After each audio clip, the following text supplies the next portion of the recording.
Right, welcome in, students. Welcome back to class. It's been a while since we had a little ranting class, but we're back today.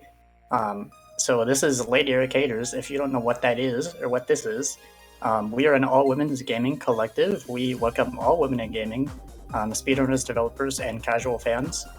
If you are a woman in gaming, you can join our community.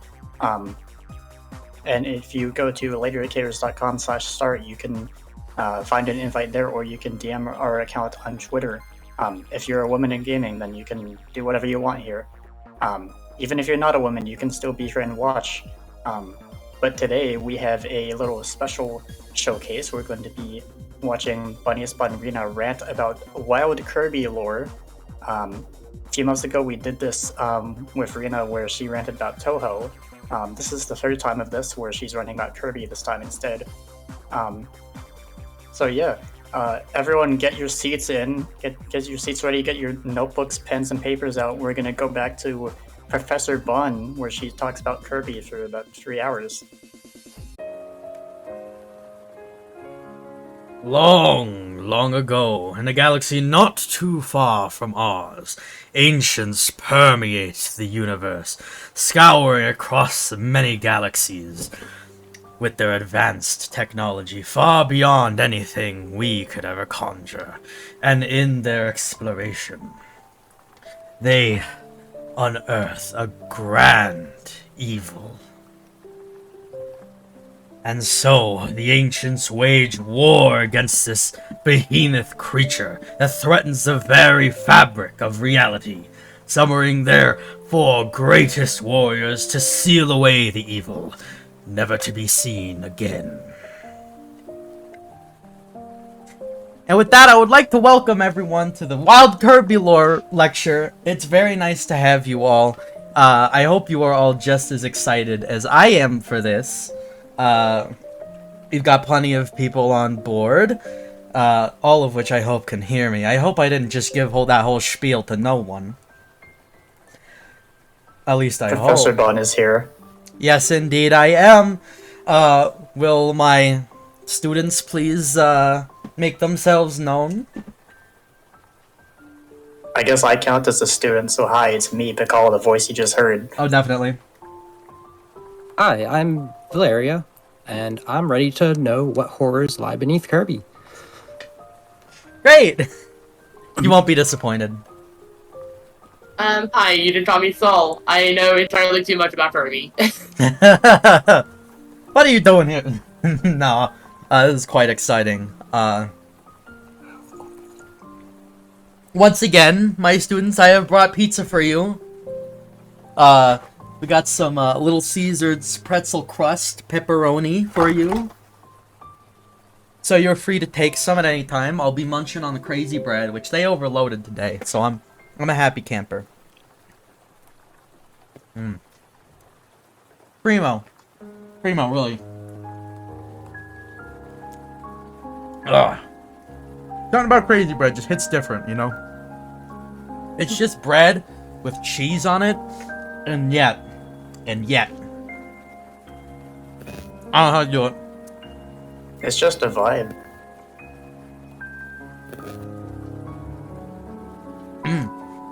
So before we start, can we get like a baseline on what's the familiarity with Kirby? How many games we played? I used to play a lot as a kid, but I was a child, so I never finished any of them. I used to play a lot of Amazing Mirror. I played some Kirby's Return to Dreamland. I played some Kirby's Epic Yarn. The last one I played and I actually finished was Star Allies on Switch, and then that's pretty much all I have. Nice. Experience. I've been playing since Kirby's Dream Land 2, and my absolute favorite is Dream Land 3. I've kept up with the series pretty well since then, but I haven't played past Triple Deluxe yet. A little behind on the new ones. In a short answer, yes. I've played probably most of the series. I've been playing them since I was 5. Love to see that. Started with Adventure and never looked back. Very fair. I started with Superstar myself. Absolute banger of a game. Classic. And I have never turned back. It's been nothing but downhill from there. My favorite is also Kirby's Dream Land 3. That one's a bop. Underrated bop.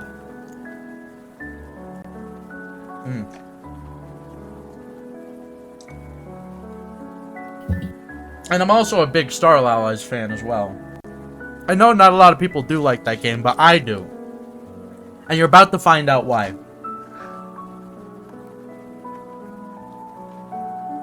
It's good to know we all know who Kirby is.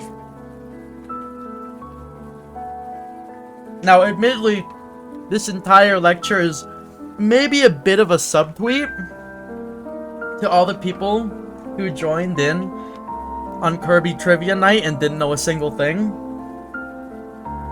So, if you're out there, you know who you are.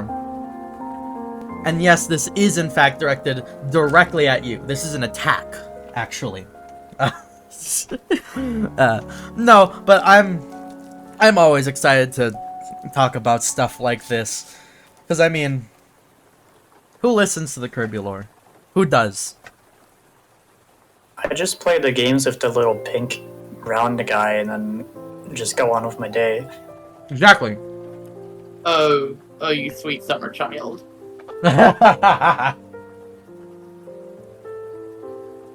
Okay. So where better to start than the beginning? Oh, and by the way, worry not, this will be a Forgotten Land spoiler-free video, because I have not played it yet. I got to play one level of it, and then I had to leave for college. So big oops on that. And Forgotten Land got left with my brother, so oopsie daisy, I can't play the new Kirby game. Though trust me, God do I want to. But I don't live in that timeline. At least this one's pretty good. I got my hot chocolate. I got my crazy bread. You guys have pizza. You guys can have at this, by the way. This one's all yours. I might If I could reach for my screen, I would. I might take some bites every now and then, but for the most part, it's all yours. Well, as soon as we figured out a way to send pizza over internet connection, sure. Of course. Yeah, can you just Venmo me some pizza? Oh, yeah, of course. I got you. Now, where better place to start than the first game of the series? We're going to be going chronologically. We're going to be sort of going down the line of releases, since I don't see a reason not to. There's nothing, there's no weird timeline nonsense, thankfully. This isn't the Five Nights at Freddy's rant yet. We'll get there, don't worry. But we get to start at Kirby's Dream Land, the original one, as a bit of a primer for our characters. Of course, we have Kirby, who blows in on a spring breeze one day, and that's all we know. He just sort of blows in to Dreamland on Popstar one day nondescriptly, and he's just there. Presumably, he gets to know the residents. We all have a good time. I mean, who wouldn't want to be Kirby's friend? I know I would. Right? No, to be fair, is that too much of an option? Because we will learn what happens when you become Kirby's enemy, and it is not good. It's even worse than you imagine it to be. So, Kirby gets situated in Dreamland as a resident. And we also get introduced to King Dedede in this game. Now, King Dedede is not actually a king, contrary to popular belief. Not actually a king, doesn't rule over anything. He just sort of lives in a castle, and it's like vaguely kind of next to Dreamland, assumedly. But he just sort of lives, and sort of just like plays pretend, which honestly, icon. We respect it. If you're not, I can't believe I've been lied to like this. Yeah, you have been. It's true. No refunds though. I'm sorry.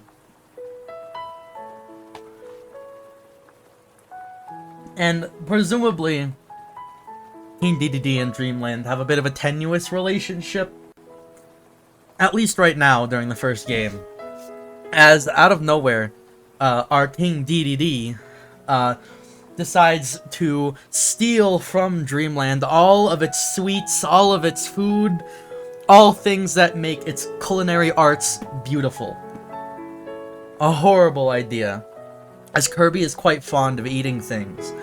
If we didn't know already, Kirby's the pink puffball, inhales stuff. That one. So naturally very fond of food, so you don't want to mess with the food supply. You never want to mess with the food supply. Which is DDD's first and biggest mistake. So, we get to go embark on a little bit of a quest through Dreamland to go stage up King DDD and beat him to a pulp for stealing all the food. And thankfully, not a very eventful game lore-wise. It probably has something to do with the fact that it was the first game and also on a Game Boy. By this point, we don't even have the ability to swallow enemies and copy their abilities. We don't have the copy ability yet. We're not even there. We're that far back in the timeline.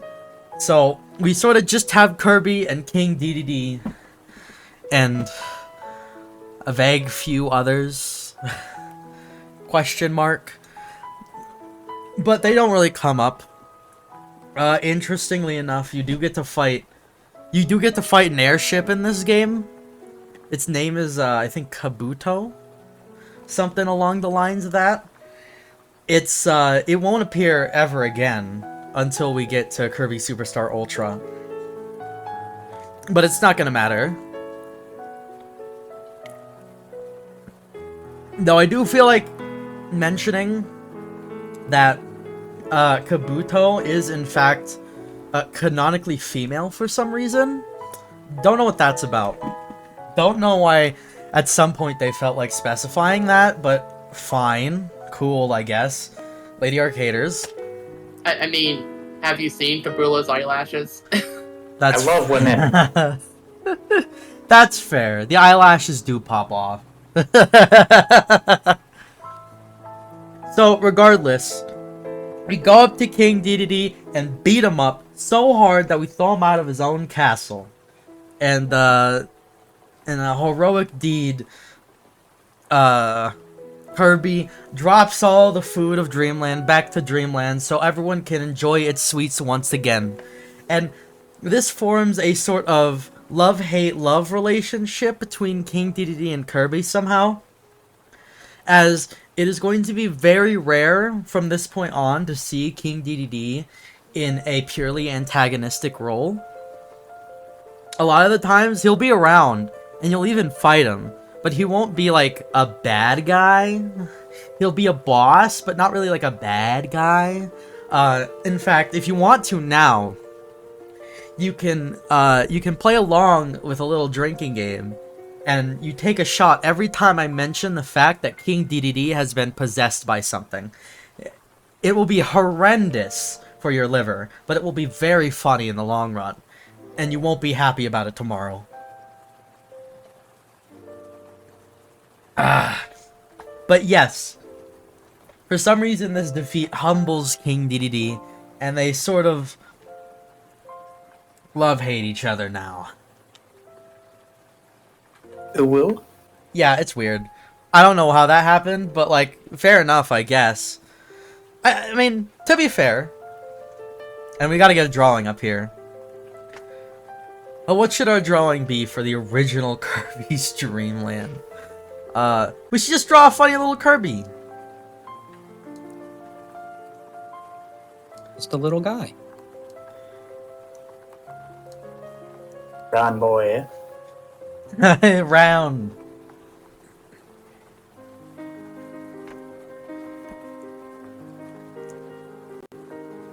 something something Percy to our circle. There we go. A little Kirby. We gotta have one around here. A little Corby. Nice. Look at him.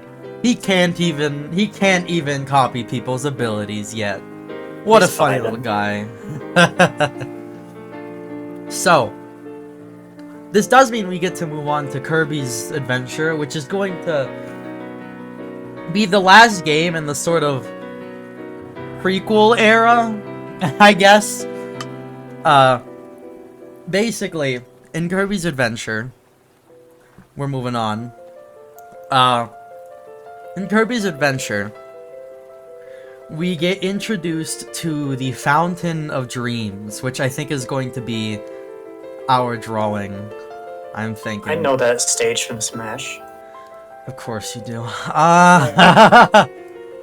We get introduced to the Fountain of Dreams, which is pretty much exactly what it sounds like. It is a fountain, and it has dreams. And when it's flowing, the residents of Dreamland can dream. Fairly important for a place called Dreamland. And, a nightmare, sort of, starts to fester within the fountain. In an attempt to get the Star Rod, which is, sticking out of the Fountain of Dreams, the powerful artifact. I know that item from Smash. Oh my gosh. Yes. Whoa. Yeah, that's a good star, right? Yeah, that's normal. Close enough. Close enough. And then Also, I feel like Pcol and I are gonna throw hands. oh yeah, for sure. People are going to throw hands. It's gonna be funny. So, a nightmare is festering within the Fountain of Dreams, and King DDD notices before anyone else. And he's like, oh, no, we aren't doing this today. And takes the Star Rod and splits it up into 7 pieces. And he splits up the pieces amongst his upper guard, I suppose. His friends, dare I even say. By the way, this hot cocoa, salted caramel hot cocoa. I've been an addict as of late. It's ridiculous. Nice. But King DD splits up the Star Rod between his 6 best buddies and takes one for himself to make sure that the nightmare cannot get a hold of the Star Rod. But as a result, the Fountain of Dreams stops working, which is a big no-no. Because this means Kirby can't dream, and that is huge for Kirby. This is an issue. And so now it is up to Kirby to now go across the lands, get those pieces, and find out what the heck is going on. And we do get introduced to an important character again. First of all, Kirby can now copy his opponent's foes by swallowing them whole. Very nice. We're finally there. Second of all, we get introduced to Meta Knight as King DDD's sort of right-hand soldier. He's the second to last boss. Looks suspiciously like Kirby. Put a pin in that. But he is a pretty grand warrior, I'd say. He's got his master sword. Har. It's when you pick up the copy ability in Amazing Mirror, the sword's literally called It's literally the master ability. I don't know what you want out of me. I forget its official name though. But he's got his sword. He does the slash. He breaks Super Smash Bros. Brawl. We all know and love him. He's our favorite. And he gets introduced in this game as someone close to King DDD. And this is also the game where like Wispywood sorts of comes into being. I got introduced in Kirby's Dream Land, but I like to think this is where we really get to see Wispywoods, because of course there's all this. We know Wispywoods is entrusted with a piece of the Star Rod, so this is the game we figure out that Wispywoods and King Dedede are also good friends. They do know each other, despite the fact that they will beat each other up for a few games near the end, but we'll get there. But they are friends to some degree. At least on good speaking terms, surely. Though, quite frankly, I don't know why you would entrust Wispywoods with anything, considering the track record, but that's fine. I guess it works. But, we get all the 7 pieces, Kirby does. And King Dedede has to come forward and try and explain what's going on. So he tells Kirby about what's going on with the fountain, and Kirby is like, nah, we're not doing this. I'm not putting off this problem. I'm solving it right now. And so now it is up to Kirby to defeat the nightmare single-handedly, which is quite a task. But Kirby's up to it, as Kirby will be for the rest of the series, which will get increasingly more ludicrous. It's already a little ludicrous, but it's gonna get even worse. So, with a little bit of help of King Dedede, Kirby releases the nightmare from the fountain, takes the Star Rod himself, and beats up the nightmare. And he beats up the nightmare so hard that it causes a permanent crater in the moon that causes it to be eternally crescent. I'm not kidding. That's real. The moon is canonically crescent because Kirby blew it up. I don't think that's how physics work. Well, this is also Dreamland. I'm just gonna say, not with that attitude. Listen, I don't know how moon science works, but I don't think that's moon science. Ah, well, you know. Just you wait. Oh yeah, just you wait. It's gonna get crazy. And for some reason, Nightmare has like a... He's like a The Nightmare here is like a vampire. He's got vampire energy. And he's got... You know that assist trophy from Smash? Oh my gosh. That's my gimmick, there it is. I know it from Smash. Nightmare is also very 80s. Oh yeah. Yeah. Look at this dude. He's hilarious. Nightmare does unironically look like this. I wish I was joking. He's such a funny guy.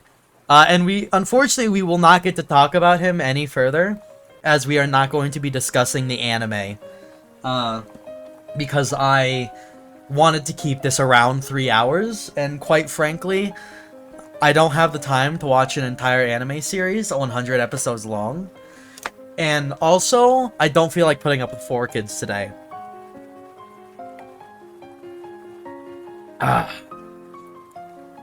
But needless to say, Nightmare does show up in the anime in a very pivotal role, but will not show up anywhere else. So we don't need to think about him anymore. But this sort of ends the prequel era for the Kirby lore. It's fairly simple beans, and it's going to stop being simple beans from now on. So don't worry if you were waiting to get your socks blown off. Don't worry, we're going to start putting pins in things, and you get really annoyed at how many times I say that. But we are now on to Kirby's Dream Land 2, for which I'm just going to draw Kine. The funny little guy. What, no Rick? Even in this class, Rick gets no love. I'm sorry, Rick. I would say I'm a Kirby enthusiast first, a Rick enthusiast second. I'm glad we have Rick fans in here, because... See, I don't even know who that is, because I haven't played any game, like, before Amazing Mirror.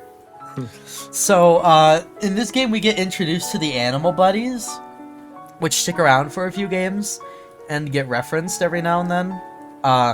So the animal buddies are, I guess they're just sort of Kirby's friends. Kirby just makes friends like a normal person. And so we have these animal friends. The one I'm drawing right now is Kine. He's a very funny guy because he's just a big sunfish. Vibe. And he is constantly pogging. He's constantly pogging. This is the best it's gonna get, I'm sorry. So is this a just uncreed of the fun lore fact that apparently it is kind of not a fish. Kind of looks like a fish. Yep. Fake fish. Okay, Acts like a that fish just broke though. my brain. Yet not How can you not be a fish but look like a fish? If you look like a fish, you're just a fish. you be kind. As the devs, that is actually official. Listen, I don't know moon science and I don't know fish science. I don't know what I'm doing here. You just have to ask yourself, what is a fish? That's too philosophical for me. Okay, why don't I ask, what is a hamster? Oh my gosh. But anyways, we get introduced to animal friends. One is Kine, who is Kine. We get Rick, who is a hamster. He can like move fast, I guess. He moves fast, which is fine. And we have Ku the owl, who can fly, but also really fast, which kind of makes Ku like almost like a direct upgrade. But we're not going to talk about that. We're going to not mention it for the sake of Rick, who does not. We've already put Rick through the ringer. We don't need to do more. Poor guy has it hard enough as is. I'm just gonna. Yeah. Kine is always crying. He is not having a good day ever. There are no good days in Kineland. Poor guy.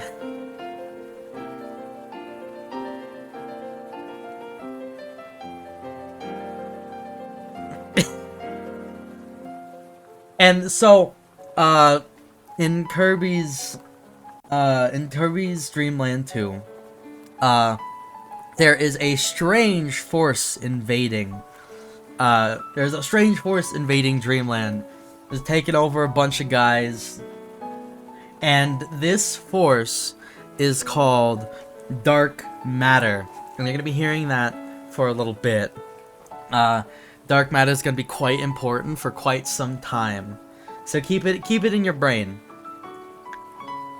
But Dark Matter is invading. Or taking people over. And presumably, what we're told is that Dark Matter does not have friends. Or this specific creature of Dark Matter, which is called Dark Matter. Don't worry about it. Doesn't have any friends and is so jealous of Kirby. So he starts attacking Dreamland to make sure that Kirby does in fact also not have friends. But we cannot be having this. So with the power of friendship, Kirby and the animal friends will go across Dreamland once again and try and stop this from happening. And along the way, they collect rainbow drops in order to form the rainbow sword to defeat Dark Matter. And let me just do one of these. Wow, meow, meow, meow, meow. It was Dark Matter the whole time. It was Dark Matter the whole time. Dark Matter does look like this, it's true. And so, with Dark Matter invading, they take the power of the Rainbow Sword, and Kirby personally slashes this dark matter entity to bits by himself. Oh, by the way, for those who are keeping track, King DDD does in fact get possessed, so mark that one down. There's one.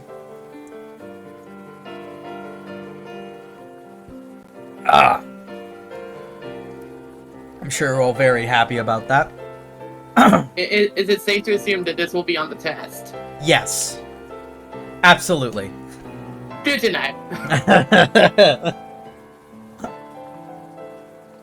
But the real villain is Dark Matter, who has like a really cool visor and like a robe and a sword in this game. It's super cool. And ooh, my shoulders don't like that. Ugh. But we beat him up because obviously invading Dreamland is a big no-no, especially to Kirby. Cannot be having that. It is no good at all. So Kirby slashes him down and peace is restored once again to Dreamland. Thank goodness. And now we get to move on and get really spicy, because the lore's gonna get a little crazy. Because we're moving on to Kirby Superstar, which is less one game and more a collection of small Kirby games than anything. And instead of just talking about Superstar, we're going to be talking about Superstar Ultra, because it does add some very important content that we do need to go over.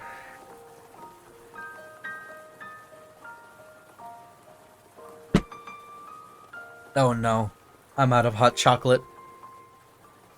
Oh no.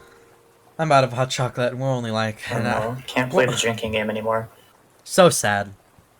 But yes, Kirby Superstar is gonna get crazy. So, Kirby Superstar. First of all, I believe this is where we get the term of Spring Breeze. It's the first game out of the collection. It's sort of a remake of the original Kirby's Dream Land. Always nice. It's simple, it's fun. We have Gourmet Race, which is Gourmet Race. We've all heard the song, surely. We all know. We have... oh gosh, is it Cave Offensive? No, it's Dynablade next. Dynablade is next, and Dynablade is... Dynablade. We get introduced to the character Dynablade, who is a bird. Never really gonna come up again, but Dynablade exists, and that's what matters. Up. I actually really like Dynablade. I think Dynablade is very cool. Just does not matter. Then we get the Great Cave Offensive, which is a sort of like vaguely not vaguely roguelite, vaguely Metroidvania-ish, where you collect treasure around a cave. It's sort of just like a nice little side thing. We get Revenge of Meta Knight, which is actually kind of important because it's the introduction of the halberd to the series. And Don't let me show Smash. oh my gosh. But the halberd, we get introduction to the halberd and all of its crew. The halberd has a full crew, which you will not get in Smash, unfortunately. My personal favorite is the eagle that drives the halberd. My personal favorite. But Meta Knight has a whole crew on the halberd. And you get to have a fun time exploring that. The weird... Meta Knight... The Revenge of Meta Knight has a very weird plot. It's like literally that just like everyone's being lazy around Dreamland apparently. So Meta Knight threatens to essentially kill everyone if they don't start doing things. And Kirby's like, we're not doing this today, Meta Knight. And so it was decided that Meta Knight is in fact not doing this today. But where we start to get real fun is the final game from the original, Milky Way Wishes. And the plot is actually quite important. So, basically, in the beginning of Milky Way Wishes, the sun and the moon are fighting. Yes, they are sentient. And yes, they matter. Is it the same moon that Kirby destroyed earlier? Yes, and it's still Crescent. Which is especially strange. Side note, they were also bosses in Dreamland 2. They were. They were bosses in a few games. Yeah. But a funny little jester guy by the name of Marks. I know that boss from Smash. Oh my gosh. Ceasefire. Funny little jester guy named Marks is here to help. He tells Kirby of the mythical Nova, who can reportedly grant any dream and any wish, including stopping the planets from fighting. Very important. So of course, Kirby's like, yeah, that's a fantastic idea. I would love that. Funny little guy. Looks like Kirby. Maybe put a pin in that. So, it is up to Kirby to go off and go find this mythical Nova to wish for the Sun and Moon to stop fighting. And so, Kirby just goes on this crazy intergalactic journey. Literally goes planet hopping for an entire game. Off to find this mythical Nova. And once they do make it to Nova. And it's this giant mechanical star. It's got the funny 3 face going on. It's got a bunch of clockwork stuff and instruments coming out of it for some reason. But Nova is what we call a clockwork star. Put a pin in that. And so Kirby confronts Nova and is getting ready to make their wish.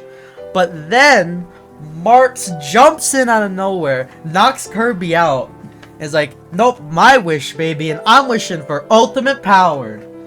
And so Nova grants Marks' wish.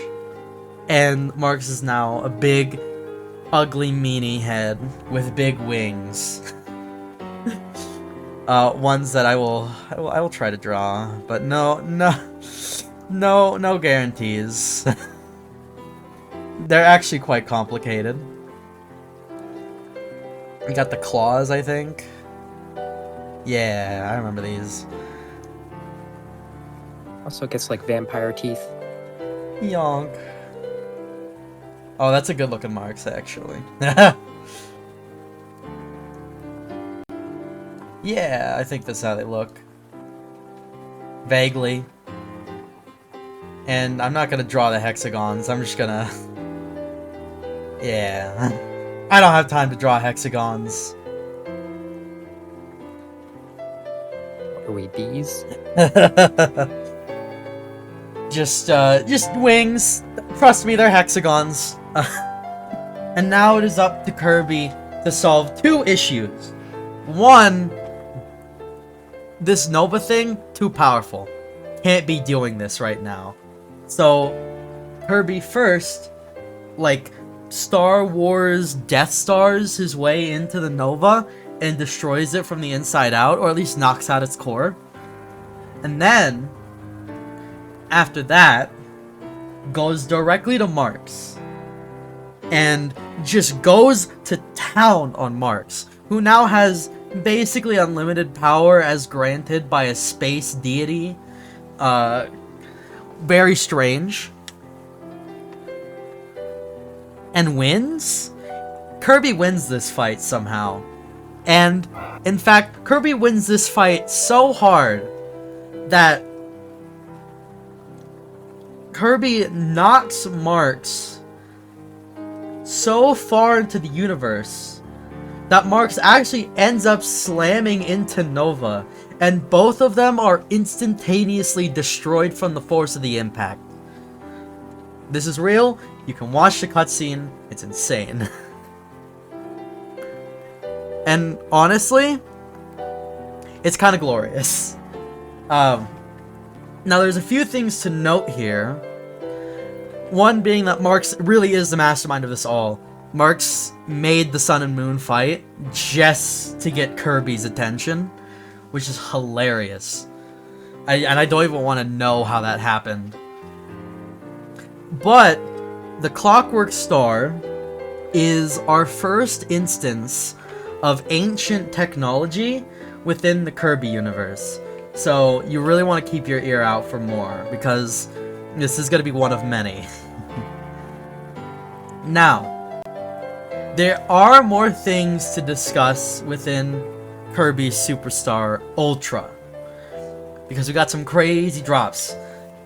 Now, for Ultra, we got a lot of new content, one of which is the Revenge of the King. And Revenge of the King is a remake of the hard mode of, like, the hard mode of the original Kirby's Dream Land, because Kirby's Dream Land had, like, a hard mode if you put in a certain code at the title screen, and Revenge of the King is a sort of remake of that. And it's super fun, but most importantly, it is the introduction of the eternally important Bandana Waddle Dee, who is wholesome, fantastic, best character in the series, would hug, and just all around force for good. I know that character from everyone wanting him in Smash. Oh, I died. That's my one gimmick for this entire thing. There it is. It's fine. Smash Brothers is secretly a Kirby game, so... No, you know what? No, we'll get there. this We'll get tracks. there. We'll get there. Don't worry. We'll get there. But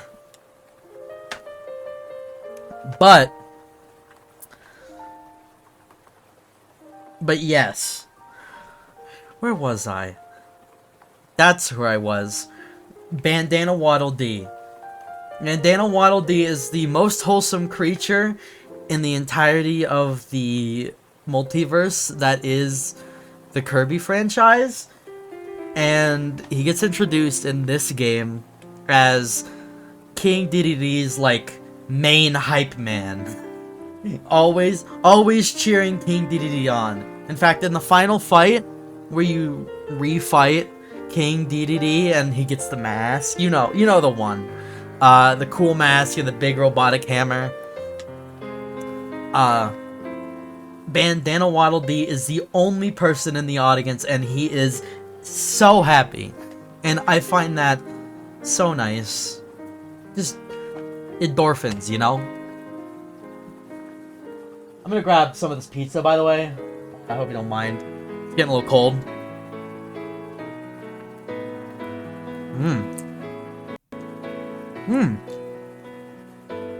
Interesting. Pretzel crust really doesn't make a difference. Anyways. So we get that, and we also get the introduction of Mass Dedede. For once, not being possessed. Which is nice. And alongside that, we have to talk about something that is not quite canon. Well, is canon, but never appears in canon. It's a very strange situation. But for this game, we got even more content in the form of a sub-game called Meta Nightmare Ultra, which allows you to play through the entire, like, first 4 or 5 modes of the game as Meta Knight, and you get to move really fast and do cool fiery tornadoes. It's a really nice, like, little speedrun mode for if you're looking for just a teensy little bit of Kirby action. You don't want to play through the entire game again. You sort of just want the highlights. That's what Meta Nightmare Ultra is for. But once Meta Knight gets to Nova, there is no Marks around to, you know, do anything. So instead, Meta Knight wishes for the strongest warrior in the entire galaxy so they can have a fight to the death.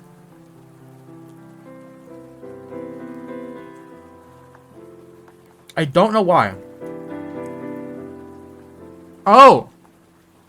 Oh! I'm starting to get it. Oh, that's really interesting.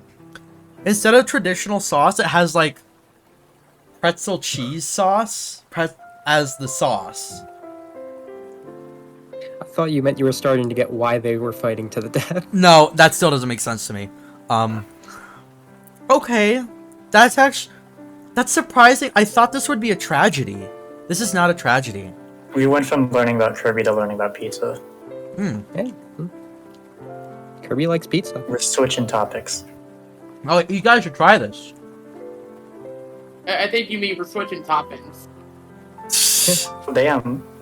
Wrong, Unhinged Got me Rant. there. But we'll get there one day. But Nova grants the wish and unearths a being known as Galactonite. And Galactonite is very important. So put a pin in it. But I know that character is an alt for Meta Knight in Smash. The gimmick's coming back. There it is. for shame. But yes, put a pin in Galactonite. Galactonite will appear in, like, a lot of non-canon modes,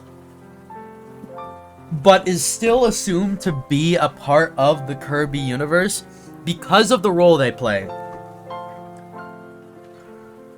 Which we will get to eventually. It'll be a while, but we'll get there. But thankfully, that's all we have for Kirby Superstar.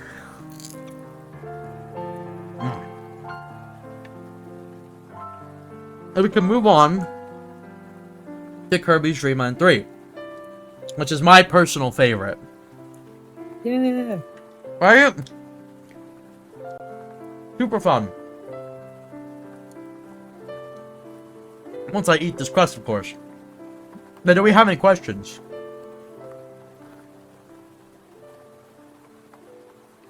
Anything? My question comes after Dreamland 3. Ah. Yes, when do we get to the part with the infamous sound mini game? When does Kirby get the Smash ability so I can say that I know that it's his moveset from Smash? I'm not telling you Eventually. out of spite. Oh no. I'm running this gimmick into the ground. Okay. So Kirby Dream Land 3. Now Kirby's Dream Land 3 is also quite important because we get introduced to some more fun dark matter stuff. Turns out that the first encounter with dark matter, not actually dark matter, really. Like, okay, we faced a creature of dark matter, yes. But it was more of like a scout. And now that the scout has failed, it is now time for the big guns to come out. And dark matter is no longer screwing around. They are ready to take over Dreamland proper. And so the entirety of the dark matter forces, for the most part, we'll get there, sort of rain down on Dreamland to cause pure chaos.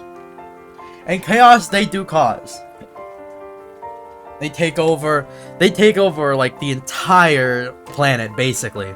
And say it with me now, King Dedede gets possessed. He sure does. In almost the exact same way. It's honestly a little staggering. I don't know how it happened. Dedede's really gotta get like a VPN or something. You would think that he would build a tolerance to it at this point. Yeah, right? You'd think. But no. So yes, it is now up to Kirby and the friends, which there are more of them now. One of them I'm going to draw. we're going to draw Choo Choo, because I like Choo Choo. I know that as an enemy from Zelda. Well, she is also Gooey. Well, no, Gooey's a different character. Yeah, we'll get to Gooey. We'll get to Gooey. And, she sort of does one of those. So Choo Choo is one of the additional animal friends. We got 3 more in this game, and Gooey is here. We'll get there. Choo Choo is one of them, and she can cling onto ceilings and stuff and look silly, which is always great. We have Nago, who is a cat and does cat things. Meow meow. Ugh. And we have Pitch, who is a little bird. A little Tweety bird, who I guess we can also draw.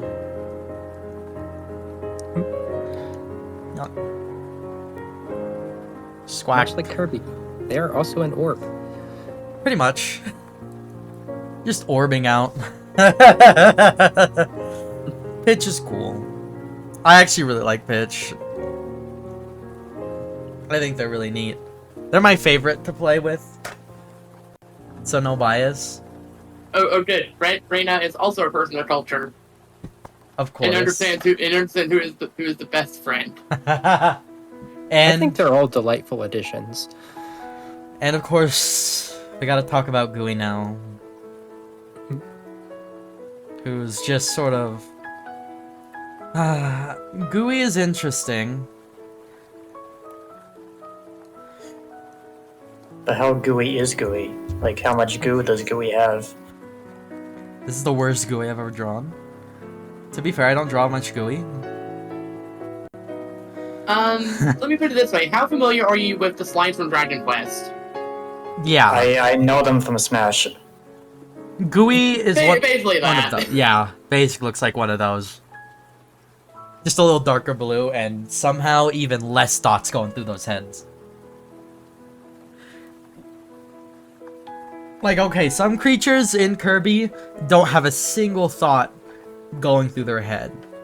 But Gooey has, like, an anti-thought feel that, like, there's, like, negative thoughts going through his head, so, like, nearby thoughts are pulled in to compensate for the void. You feel? It's great. But Gooey is very interesting because, strangely enough, Gooey is dark matter. Put a pin in that. We're gonna talk about it later. So, dark matter is invading, and it's up to Kirby and his friends to go off and deal with the dark matter. And along the way, they're going to collect the heart stars, which when put together, I believe create the love stick.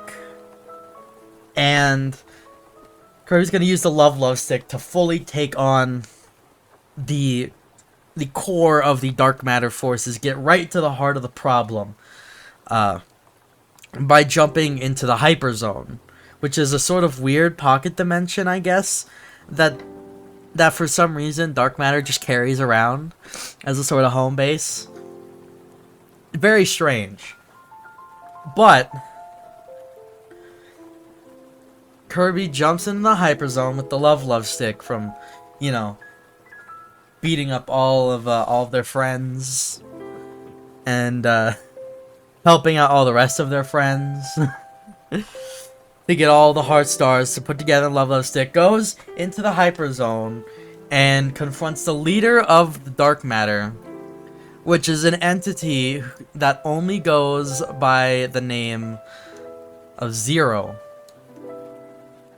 And Zero is going to be pretty important because obviously the leader of dark matter forces. And while Zero does of course get defeated, because this is Kirby we're talking about, of course. What else would it be? Kirby in fact defeats Zero so hard that in one of the most disconcerting moments in the entire series, Kirby dislodges Zero's central eyeball from the rest of its body in horrid detail. It is legitimately nightmare fuel, and quite frankly, I don't know how it got past the ratings board. I'm questioning how this series is being made for kids now. Oh yeah, it's terrifying. It's horrendous. It's bloody too. That's the crazy part. It's bloody. It's awful.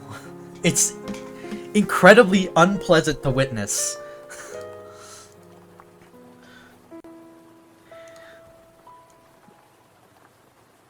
It sucks. And so, with that, with the central eye dislodged from Zero's body, you know, just normal everyday things.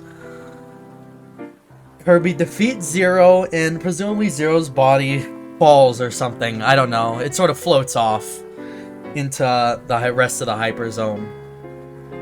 But Zero is defeated, and the dark matter forces are forced to retreat at the defeat of their master.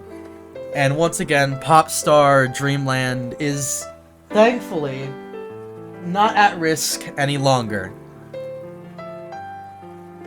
Is it okay if I add a couple details? Always. So at the beginning of this game, when dark matter returns to the Popstar and Dreamland, it crashes through the 2 rings that surround the planet. At the end, after you defeat Zero, sorry, there are 3 rings around the Popstar then. And this is where my question comes in, because we never see 3 rings around Popstar again. What happened to that 3rd one? Stolen.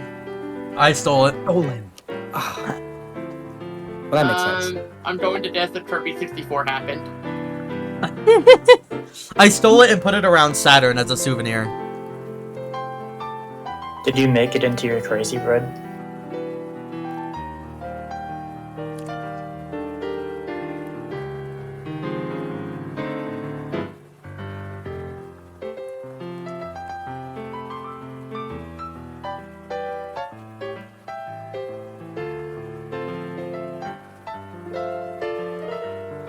So, with that out of the way, oh, we're scrolling.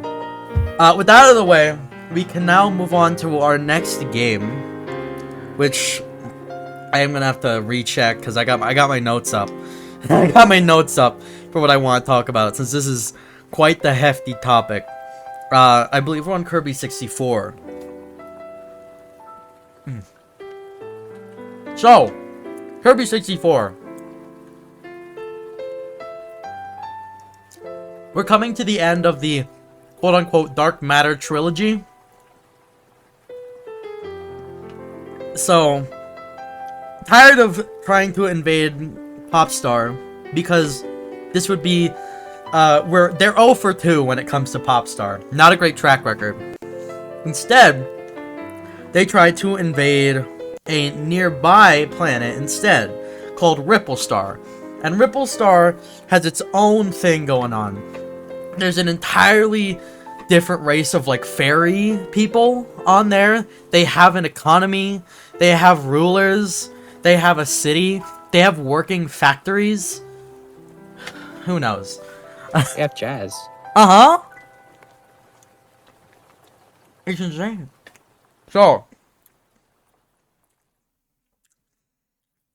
So now, it's time to try and invade a different planet. And I think YouTube just was like, hey, are you actually listening? Did it? Yes, I would like to continue watching.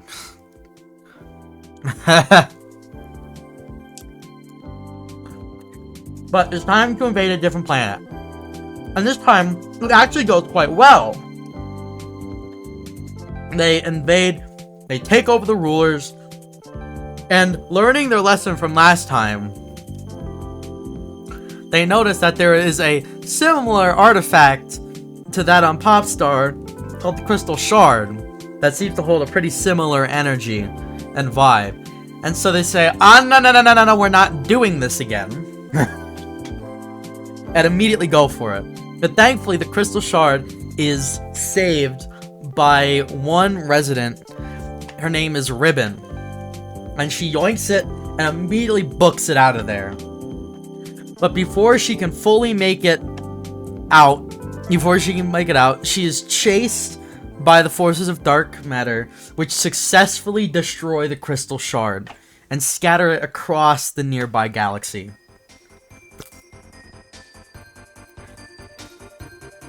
And so, that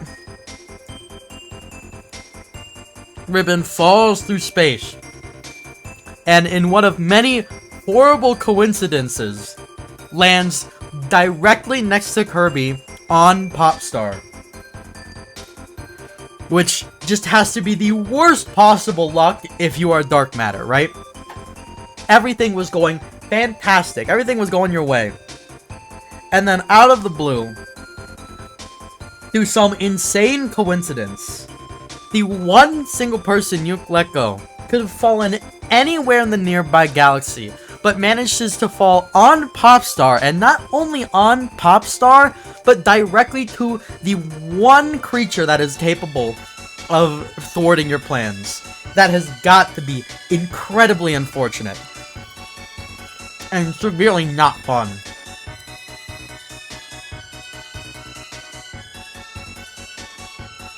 But of course, Kirby is always happy to help. So Kirby and Ribbon go on a journey across the nearby solar system to go pick up crystal shards and get this thing back to its former glory. And there are a few things to mention. The first is Shiver Star, which you'll listen to some music right now from it. Now, Shiver Star is Earth. Shiver Star is Earth. It is a post-apocalyptic Earth.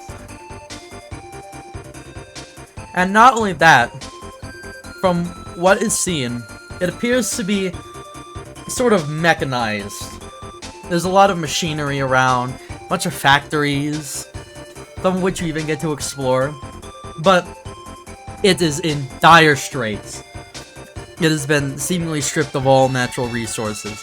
Put a pin in that. And we also get to go to Ripple Star and see all the fun stuff that they have there. Yeah. We get to encounter Miracle Matter. And Miracle Matter is special. Ugh. Miracle Matter is special because Miracle Matter can also use Kirby's copy abilities. He's shown using every single copy ability in that game.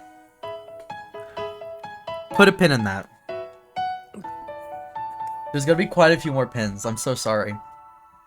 We could draw. Let's see, what can we draw for this one as we get talking? Because we're gonna get into some more fun stuff. Perhaps Ribbon? I will certainly try. Let's see if I can remember what Ribbon looks like. Is this the same game with the little artist girl person? Yes. Adeline.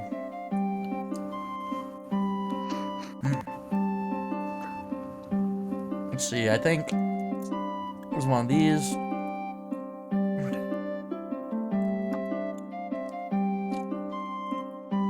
And then...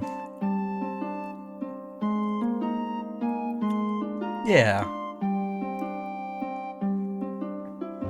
And I'm not going to be able to draw hair, so I'm sorry. You're just going to have to trust this. And I'll give Ribbon the crystal shard.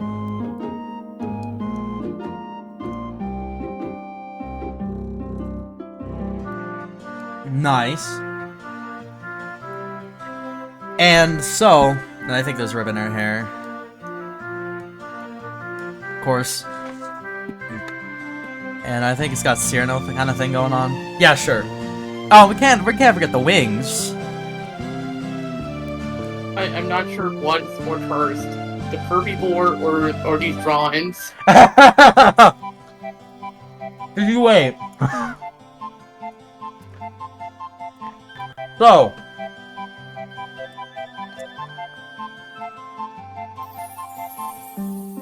yes, Kirby and Ribbon go across the nearby solar system, gather up the crystal shards, presumably get them all together.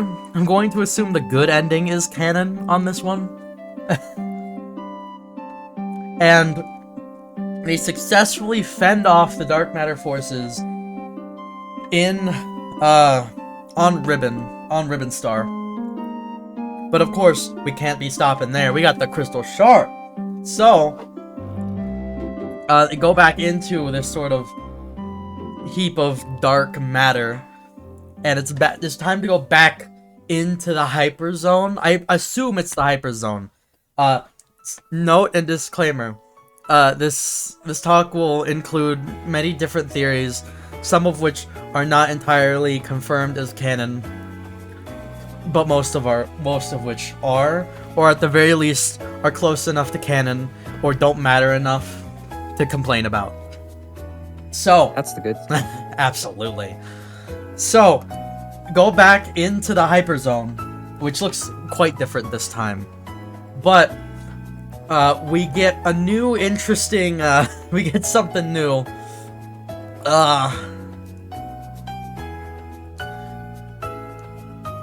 We get another orb. Don't worry. Just in case you were worried, they'd be gone.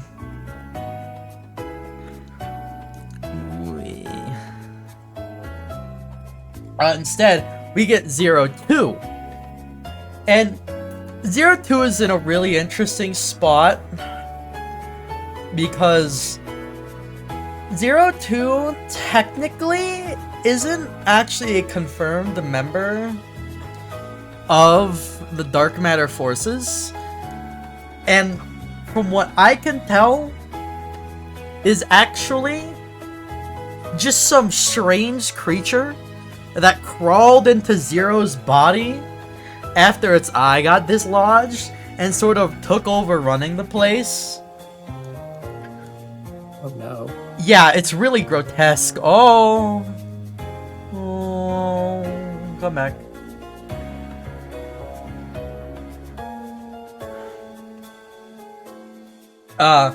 And sort of just took over Zero's body, is like puppeting it from the inside. You can kind of see where that might have happened by like comical bandage on 02's head, which is what we can only assume where the eye once was, but has now been patched up, and maybe something's crawling around in there, which is a little icky. Makes my skin crawl a little bit, but it doesn't matter who's controlling the body because it means that they're controlling the dark matter forces, and that is a problem. So, of course, Kirby has to take this thing down and explodes it so bad that it completely disintegrates, so we don't have to worry about something using Zero's body again. Always. That escalated really quickly. Oh, yeah, of course. And as per usual, its eye bleeds. So, you know, just in case it wasn't bad enough, the eye bleeds. Don't worry. Just in case you didn't get your fix. And so now, the dark matter forces are really gone for real this time. I'm sure they won't pop up ever again in any meaningful way. Put a pin in that. So, we're pretty much done with Kirby 64 Crystal Shards. I don't think there's anything I need to mention. And we get to take a quick little detour onto the Game Boy Advance. With Kirby and the Amazing Mirror. This is the one I know from when I was a kid Let's go! that I never finished because I was a child. Yeah. It was a toughie. This is actually probably one of, if not the hardest Kirby game. Ugh. But Kirby the Amazing Mirror. So, this game introduces the Dream Mirror. Or the Dimensional Mirror. Depending on where it comes from. Or really, who knows? It's... Who even knows at this point? I think it's dimensional. Things just pop up out of nowhere. Yeah. But the dimensional mirror is less a single object and is more a series of objects or a kind of object. It is a mirror that can take you to the mirror world and as such holds immense power. And this mirror world sort of hosts basically like opposite versions of the normal cast. You know, stuff you would expect from like a mirror dimension. It won't surprise you. And we can just get rid of this. This was back in the early 2000s when everyone was edgy and there was like dark versions of every single character. Oh, yep. There's even Dark Kirby. But Meta Knight is monitoring the dimensional mirror, and it happens to be acting up a little bit. So Meta Knight decides to hop into the dimensional mirror, at least the one on Popstar, and check out what's going on. And so, because Meta Knight's hopping in there, Kirby also has to hop in there. Now when they get in there, and they get to the sort of main plaza, the dark version of Meta Knight, presumably the mirror world version of Meta Knight, who is just going to be Dark Meta Knight, not only defeats Meta Knight, but throws him into a mirror and then breaks the mirror apart. So it is now up to Kirby and the gang, that being 3 other Kirbys. Of course, because dimensional mirror, or whatever. But it's up to these Kirbys to go across the mirror world, find the shards, and find out what the heck is going on over here. And it's just Kirby, but like Zelda 4 Swords as Kirby. Well, interestingly enough, it's more Metroid Kirby. It's a completely open world game. It's actually really fun. And I'm really kind of sad that this never came back ever again, because it's as hard as it is and as windy as it can get. It's actually a really fun game. Highly recommend. One of those little gems on the Game Boy Advance that not nearly enough people have played. But this game's also interesting because it canonizes Super Smash Brothers. Yo, let's go. I know that game.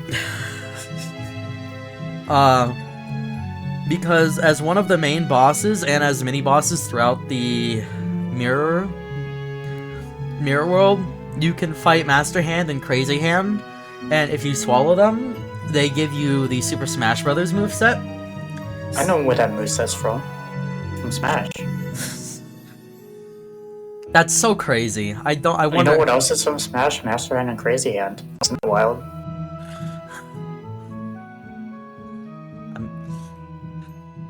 My fists. Just...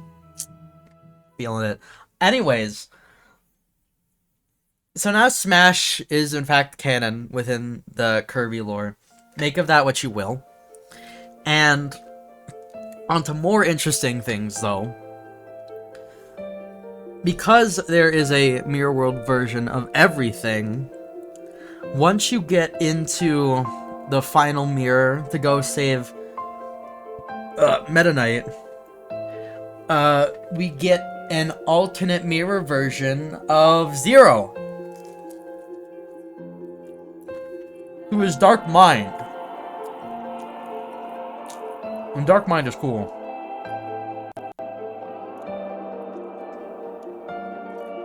Dark Mind's got this weird thing going on where it's like a bunch of technology. Which I will try and draw. I forget if it's been been mentioned, Pcol, you're in luck, because this is the game that introduces the Smash ability. Oh. Kirby is a fun character in Smash. I would play him more if I wasn't attached to Xenoblade and only played Pyramipha. Obsessed. But Dark Mind is the mirror world equivalent to Zero, and that is no good. We cannot let that keep happening. So Kirby goes off, of course, beats him up by using Meta Knight's sword. Crazily enough, this is the master ability I mentioned earlier,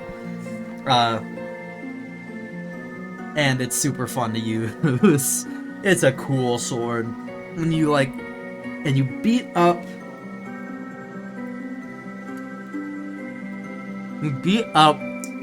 Dark Mind, and the day is saved once again. Though the dimensional mirror is never truly dealt with, and there are more of them out there. Put a pin in that. They'll be coming back later. It's a surprise tool. It'll help us later. But that's Amazing Mirror. Interesting game. And now it is time to go on a complete side tangent. It's time for Kirby Squeak Squad, which is barely gonna come up ever, but we do have to talk about it. Kirby Squeak Squad was not made by HAL. It was made by a different company. So it's got a different vibe, for sure. I'd say it kind of goes back to Kirby's roots. I like it. It was definitely different. Let me see if I can draw Daroch here. I love Daroch. He's so cool.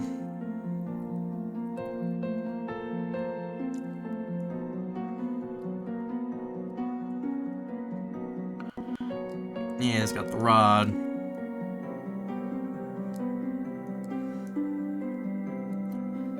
So, with Kirby Squeak Squad, we have basically Kirby is eating a cake, and someone steals that cake. And that is the entire game. So,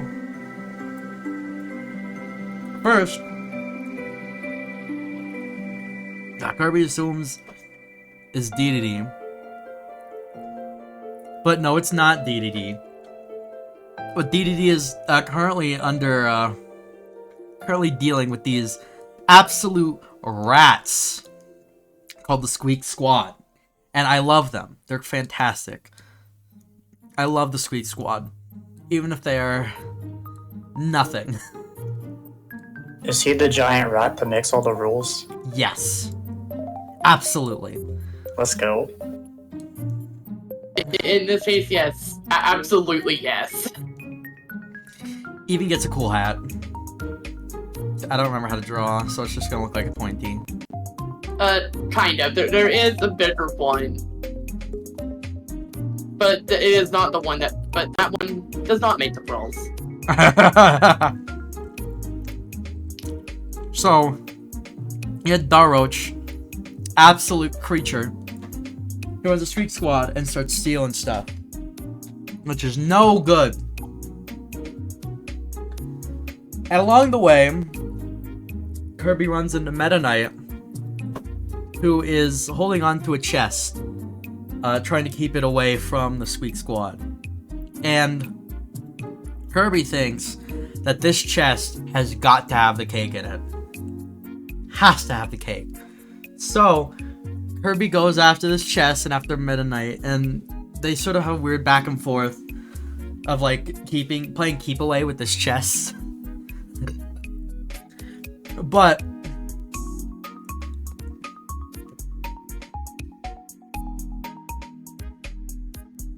oh, I love hydration. Oh, that feels so good.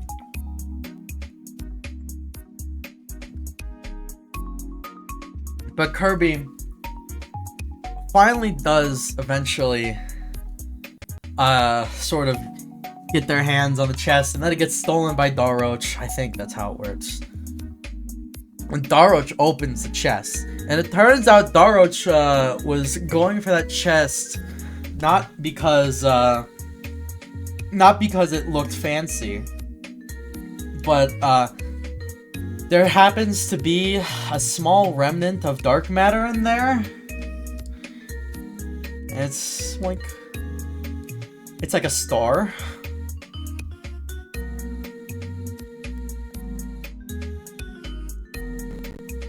And I think it's called Dark Nebula. Correct me on that if I'm wrong. Sounds No, right. you got the name right. Okay. And, of course, Daroach quickly loses control of Dark Nebula. And so, it is up to Kirby to take the triple star rod, I believe it's called, from Daroach and to take matters into his own hands. Which, of course... How do we get Mega Man music? Hold on. That's hilarious. That's hilarious. Takes a triple star rod and beats the heck out of Dark Nebula. So, go away, Dark Nebula. You no longer matter. You will never be brought up ever again. Sorry. So, Dark Nebula is defeated. Kirby gets the cake, and ultimately, nothing has happened. But that's okay. Now, we're basically done with Squeak Squad, so we can move on. But before we completely move on, I want to touch on a few side games here before we move on that are vaguely important. Kind of. Our first one is Kirby Canvas Curse. And Kirby's Canvas Curse introduces something that is going to be quite important. If I can stop hiccuping. Oh!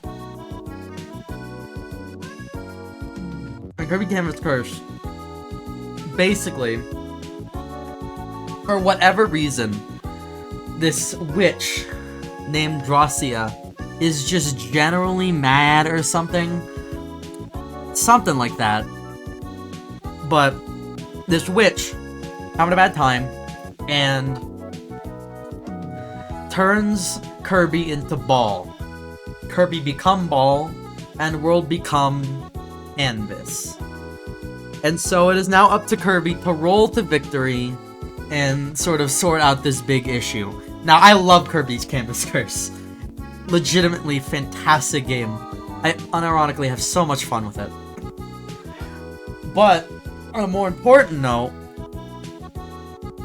Dracia is important because Dracia, once you beat her, you are not done. You then have to tackle her soul, which is physical. Oh. You have to tackle her soul, which is physical. It's got a big smile. Let's see if I can draw Cia here. It's got a big goopy smile. This is drippy. Yes. Look at that soul. Just delicious. But you have to tackle the soul afterwards. And this is the first instance in the series of the concept of having a soul form. Put a pin in that. It'll be important. And we can draw a cute little paintbrush here, I suppose. We can draw You can draw Dracia's little magical paintbrush. I'm not gonna put too much effort into these, into the spin-off drawings. Mostly just because we still have a decent amount to cover. Or a little bit, at least. And I'm just By the way, for those keeping score, I think we're at like 5 or 6 pins on that. Oh, don't worry. I don't know if I brought enough pins. I'm sorry, but there's gonna be even more. Oh, I'm not sure. I think I lost count somewhere, but it's at least somewhere in that ballpark, I think. I'm sorry. There's gonna be Does more. anyone have an It's extra pin I can Kirby borrow? Lore. There are going to be a lot of pins. Yeah. Indeed, technically, that would be Needle Kirby. So kind of. Let's see if there's any other. Yes. I want to touch on Kirby Mass Attack, which has a very interesting detail within it. Just gonna.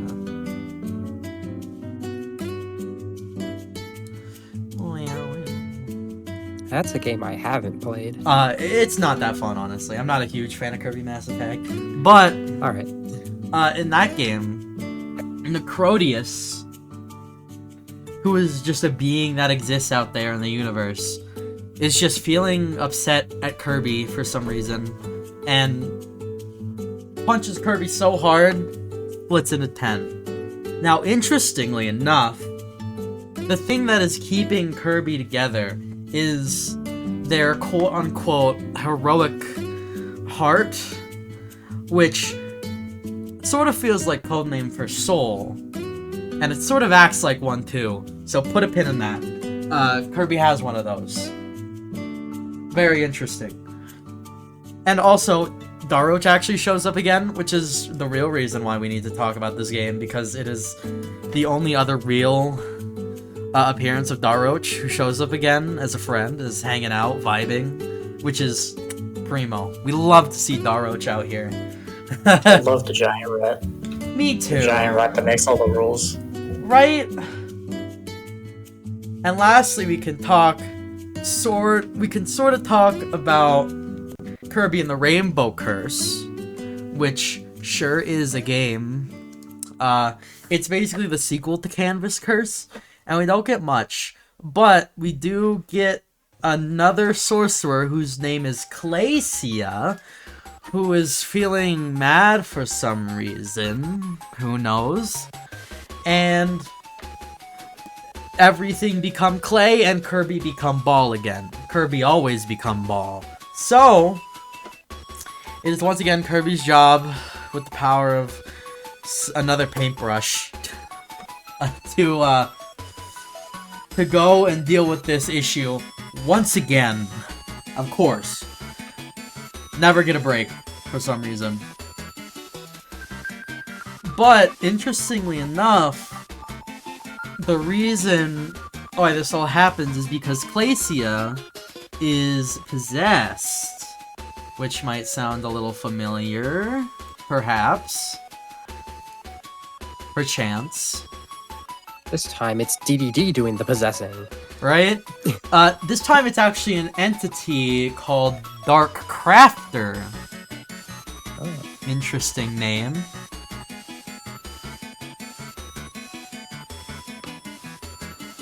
They got a weird mouth eye.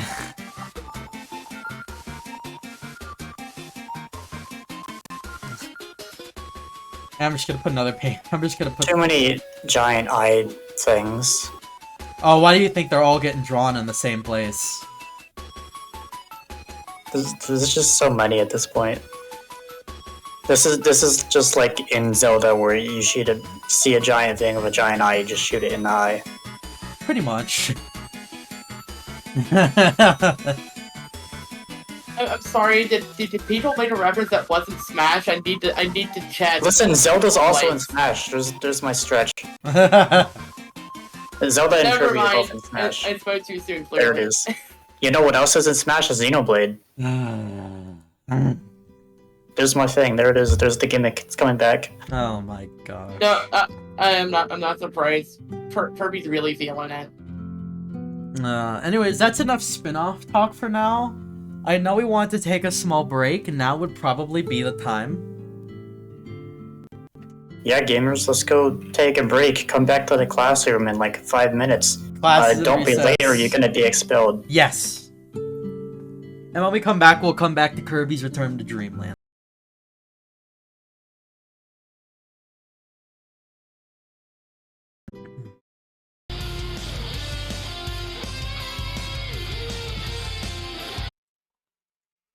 Alright, class, welcome back. I hope none of you are late or you're gonna be expelled. You better not be late or, you know, that's your fault if you're late. But we're back with Professor Bun. Wait, sorry, I'm here now. Hi. Out there. Hello. But we're back with Professor Bun now. Professor Bun wants to go back to ranting about Kirby and eyeballs. Yes, it's true. As you can see, we have a new drawing on the board. This is Magalore. We're going to be talking about it later. But there is a detail to note. Marx has a soul form. I couldn't talk about it until now because it wouldn't make sense to. But in Kirby Superstar Ultra, Marx gets a full soul form. So, that's another pin. Put a pin in that. And now we can talk about Return to Dreamland! Everyone loves Kirby Return to Dreamland. It's like one of my favorites. It's really good.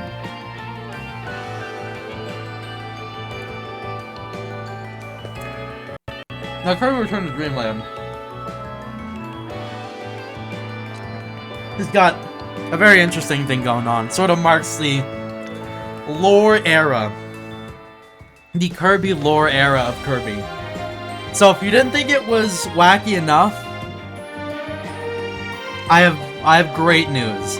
It is only downhill from here. So,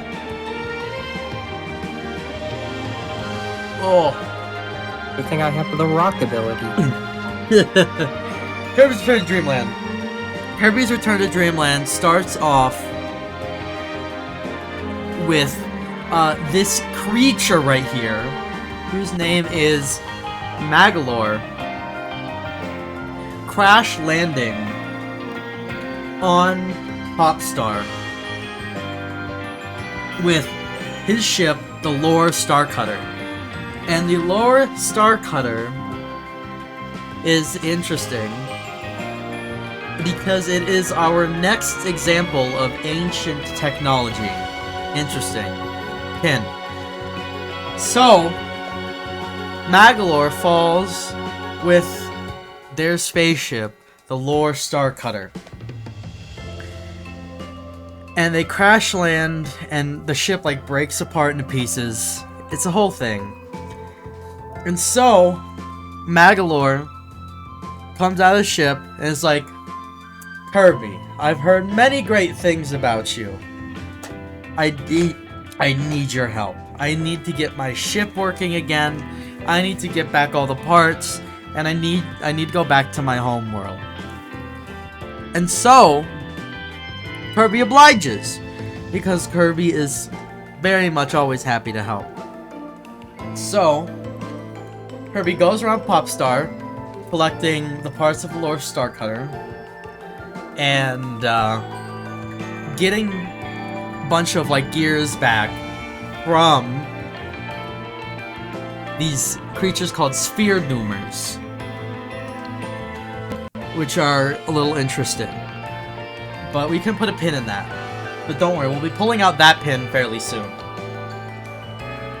So, goes around, goes to these portals to collect the gears, and collects main Star Cutter pieces throughout Popstar. And we are able to get the Lore Star Cutter back up and running just like it was yesterday. So, Magalore's like, awesome, this is great.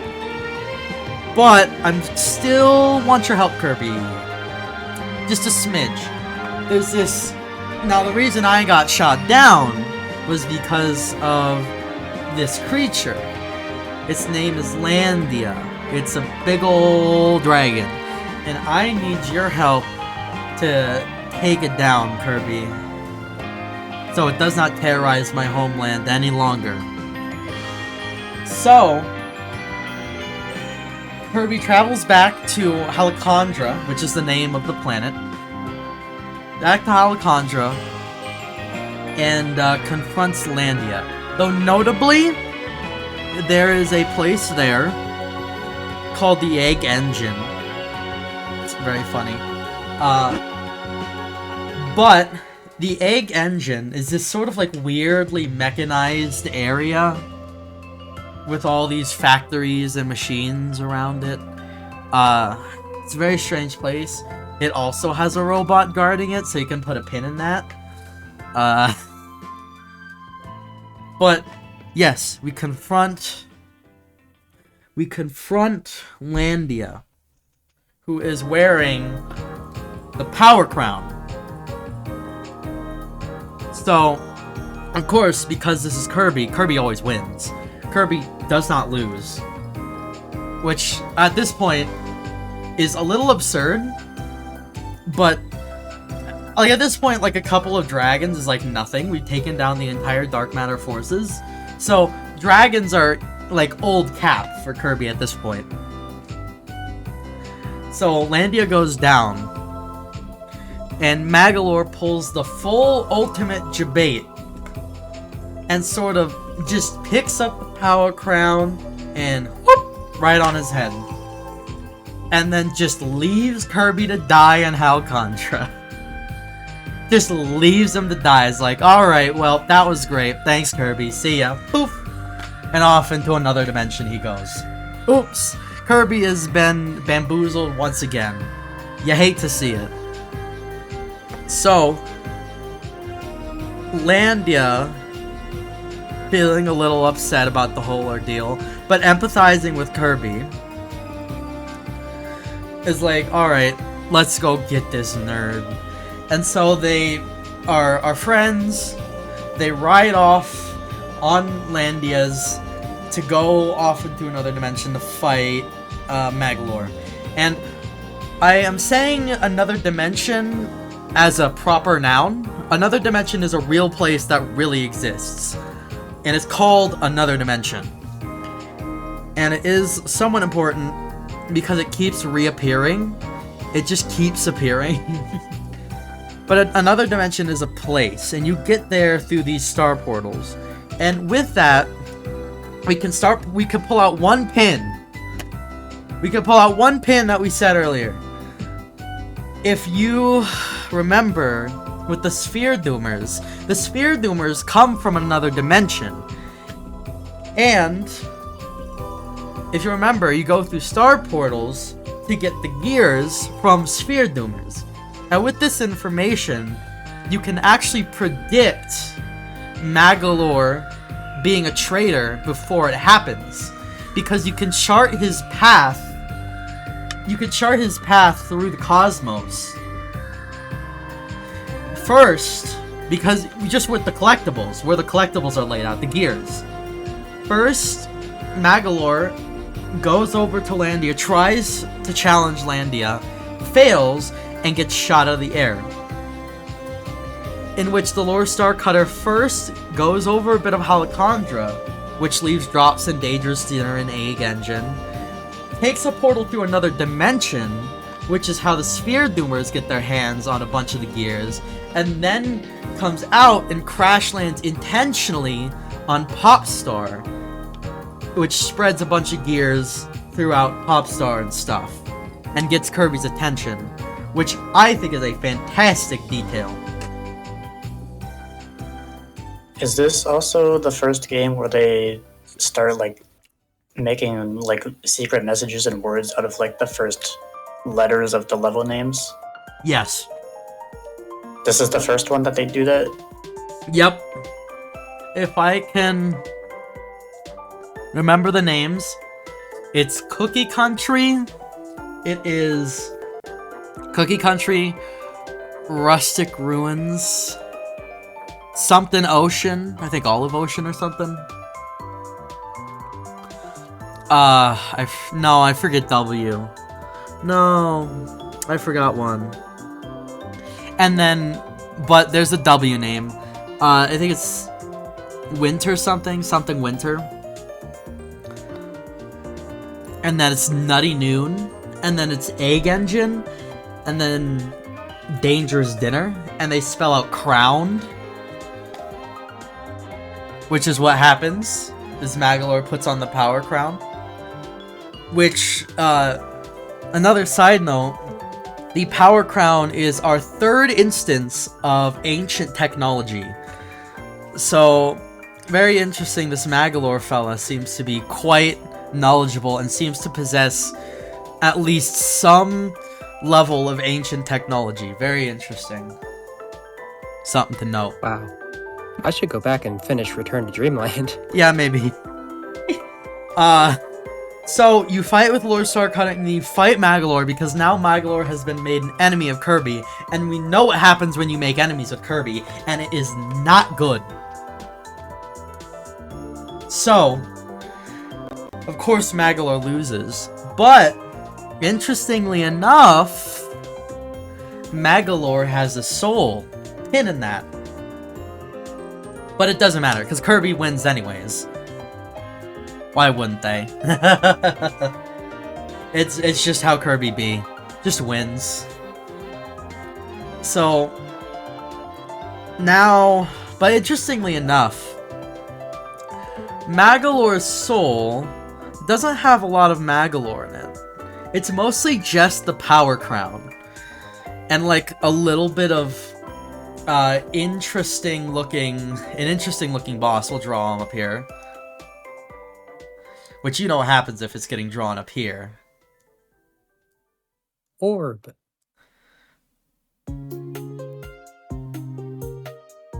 GDQ would be so happy with this stream right now with the amount of orbs.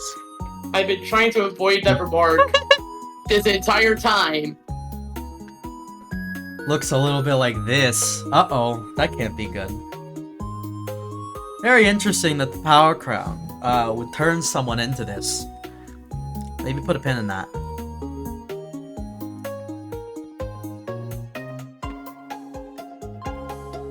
But Kirby, of course, takes a W.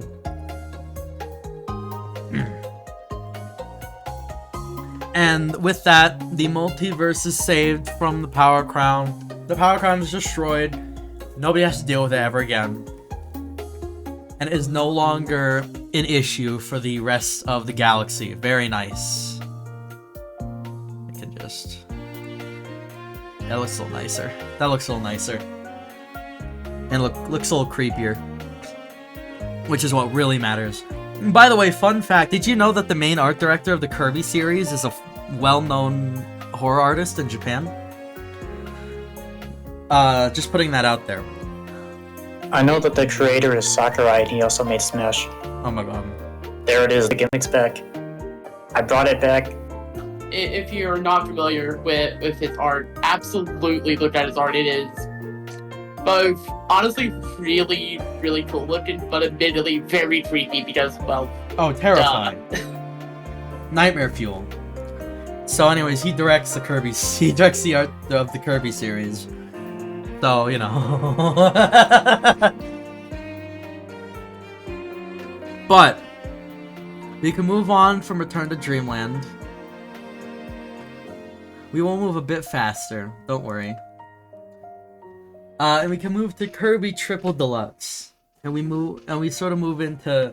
Well, we were kind of already into Kirby Sad Hours, but we're gonna get really deep into the Kirby Sad Hours. It's gonna get really depressing, and I apologize, but it's gonna get really sad. So, Kirby Triple Deluxe starts with a kingdom, whose name I don't remember, but they're a kingdom of bug people, which is important. And among those bug people, they have a ruler, whose name is Queen Sectonia. who has a sort of like royal guard, confidant, something that goes by the name of Taranza, who I'm going to have to remember how they look to draw them. So, may God rest my soul, because I'm not going to remember. They're bug looking. And it's gonna be kind of hard to draw. I know they've got this pointy thorax, and I'm just gonna pull up a reference image real quick. Yeah, okay, Taranza. They got bug body. They get a scarf.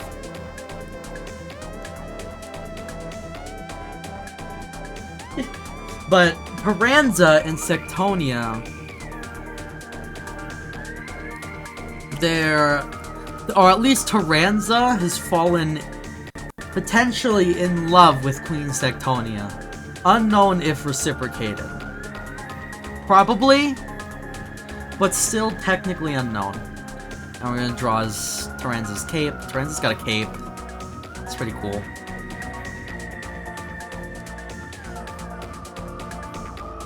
Ta-da! And we can draw Bug Face. He looks pretty funny. But Taranza is in love with Queen Sectonia, and so decides to give Queen Sectonia a gift. And so Taranza gives Queen Sectonia a mirror. Now, if you will remember from before, if you have been remembering, we're going to pull out another pin. There are multiple dimensional mirrors. They are not all on Popstar. And the mirror that Taranza just happened to give Queen Sectonia, yes, is a dimensional mirror. And it's going to be just as catastrophic as you imagine. So, Taranza gets their hands on... Let me get rid of the head here. Gets their hands on a dimensional mirror. And those things radiate mad energy. And so, Queen Sectonia absolutely loves it. Loves the gift. It's great. Fantastic gift. Good job. But the problem is, she cannot stop staring into the gift, into the mirror. She becomes slowly but surely obsessed with it. And I'll draw some horns. But she becomes obsessed with this mirror. And it slowly starts to warp her form and like physically transform her as she becomes just fully obsessed with herself, her beauty, and goes completely mad. And so, with that, Queen Sectonia starts driving everything into the ground because she is so focused on, well, her own beauty. And with that, she goes to Popstar for some reason. I don't know why she didn't get the memo about Kirby being on Popstar, which will be her downfall. But plants a seed on Popstar, which begins the sprouting of the Dream Stalk, which manages to lift Kirby's house into the sky. It sprouts almost immediately, and just like whee, up into the sky it goes. And this is a problem for Kirby because it interrupts his sleep, and that is no. You don't do that. I'm gonna draw Taranza hands, which just look like Magolor's. Just gloves and disembodied.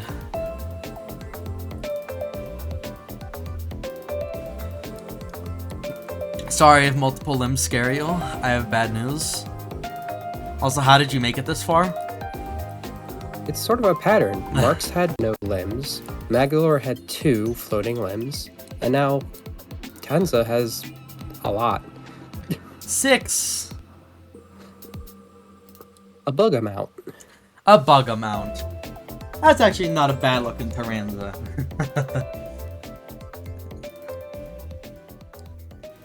Cool looking Taranza. And interestingly enough, Queen Sectonia, like many of the villains of the past, realizes their mistake, quote unquote, of some sorts.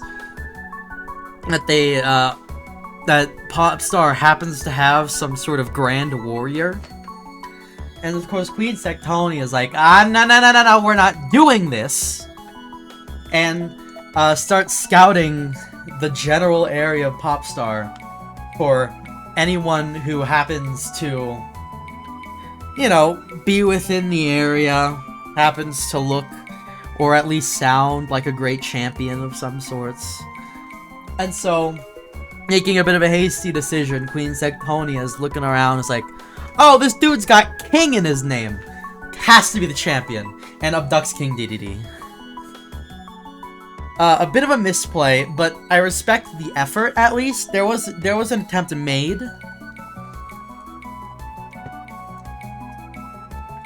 So, of course, it is now up to Kirby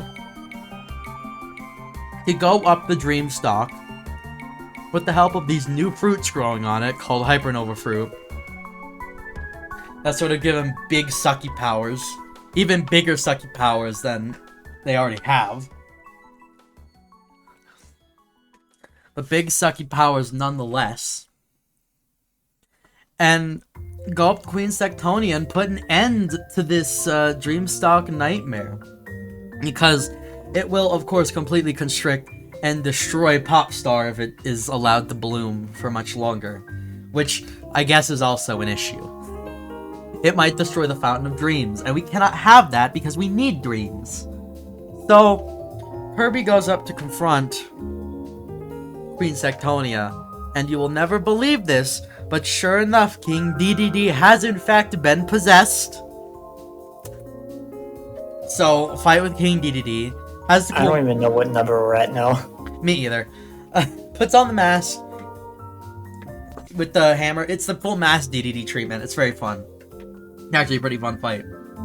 But of course, Kirby is the real champion of Popstar, which is made very evident right after that fact. And Queen Sectonia just has egg on her face now, I guess. But this is, at this final fight is where the story sort of comes to a head as Kirby and Queen Sectonia fight. And of course, Taranza is just sort of forced to awkwardly watch as Kirby beats up his one true love. Which is really sad, but don't worry, it gets even more depressing, because once Queen Sectonia is defeated, Queen Sectonia merges with the Dreamstalk to reveal her soul form. Queen Sectonia has a soul. Keep note of that. Put a pin in it. And it basically immediately blooms, which is bad news bears. Need to deal with that immediately. But for once, for like basically the only time in the series, it is a little too much for Kirby. And so, in the final moments of the game, Taranza, presumably through tears, tosses up one of the last Hypernova fruits available and tosses it to Kirby so Kirby can finally end this nightmare and put Queen Sectonia out of their misery. And thankfully, just so Kirby can be very tactful about it, Kirby inhales a giant laser and then proceeds to instantaneously incinerate Queen Sectonia. Just completely incinerate. Just like the entire flower is just whoop, gone. It's like it was destroyed by like a crazy particle beam or something. Doesn't exist anymore. And all is... That moment was so cool. It was. Yeah, I think somebody made... I think there was the joke of Goku earlier. Mm-hmm. No, that's actually Kirby, kind of. Yeah. And all is well and good for Popstar, as the Dreamstalk is sort of cut off there and stops growing. But Taranza is left awkwardly wandering the galaxy, hoping that one day they might find their true love once more, mourning the death of Queen Sectonia, just being sad.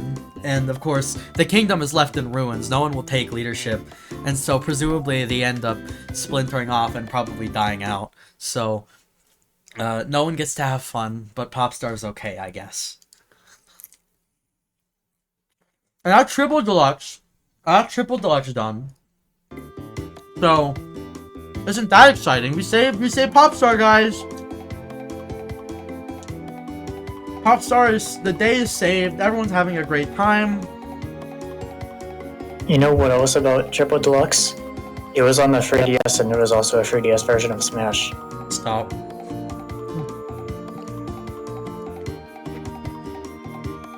You know, Taranza may be permanently crippled, had lost the one true person that gave them life, and is now mourning for the rest of eternity, and who knows what happens after that. It might even be more depressing. But at least Popstar is okay.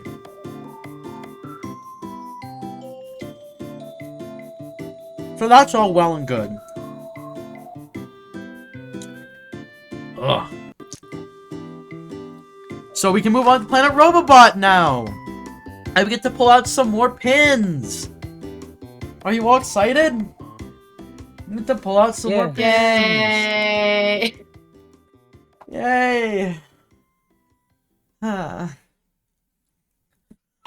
having such a fun time. So, Robobot. Kirby Robobot. Another 3DS game. Less disappointing than Triple Deluxe, thankfully.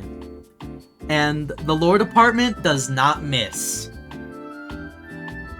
So, great news if you were worried about that. Basically, this game starts out with the Haltman Works Company. I'm gonna draw Susie down here, because Susie is great. Susie's a girl boss.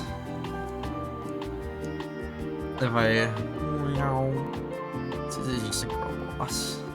And that's her entire personality.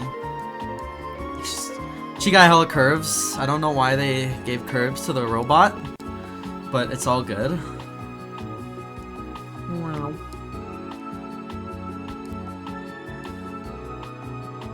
And she got the suit. And it sort of splits off like this. And she got... And she's gonna run into a... Boink, boink. These eyes are too big. There we go. Her eyes are big though. They're huge. And I don't know why.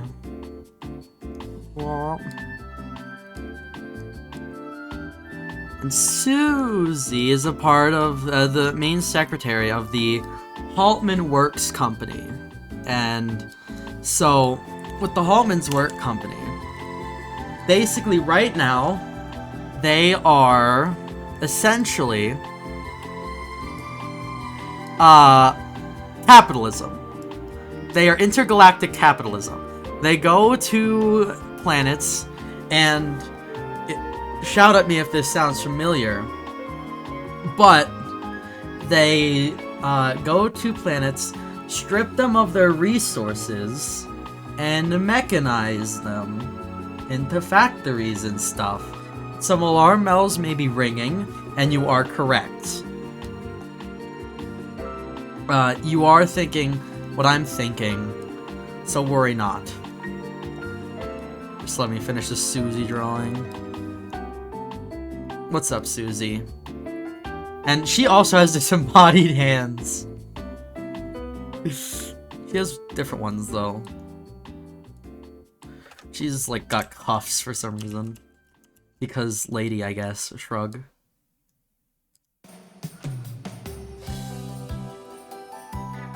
She also has the weird mitt hands.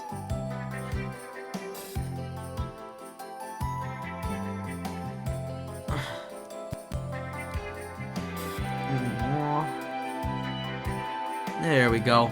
But we can pull out some pins. If you will remember, there are some planets that have been mechanized before. which will explain some things.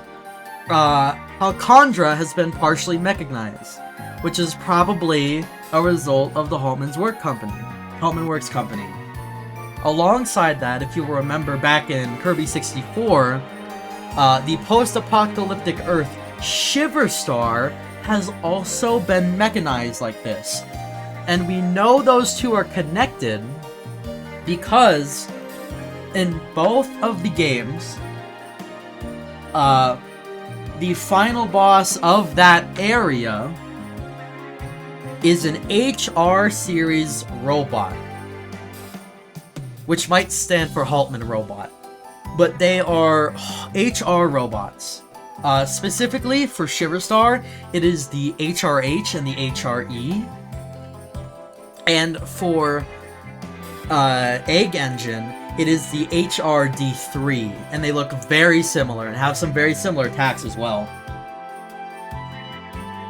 So, both of these planets are examples of what the Haltman Works Company does to planets.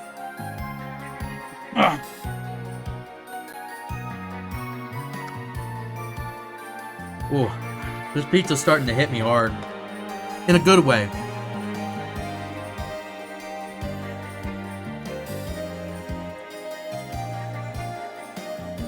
Ugh. So I hope it's in it as well as it's in everyone else about all this lore junk.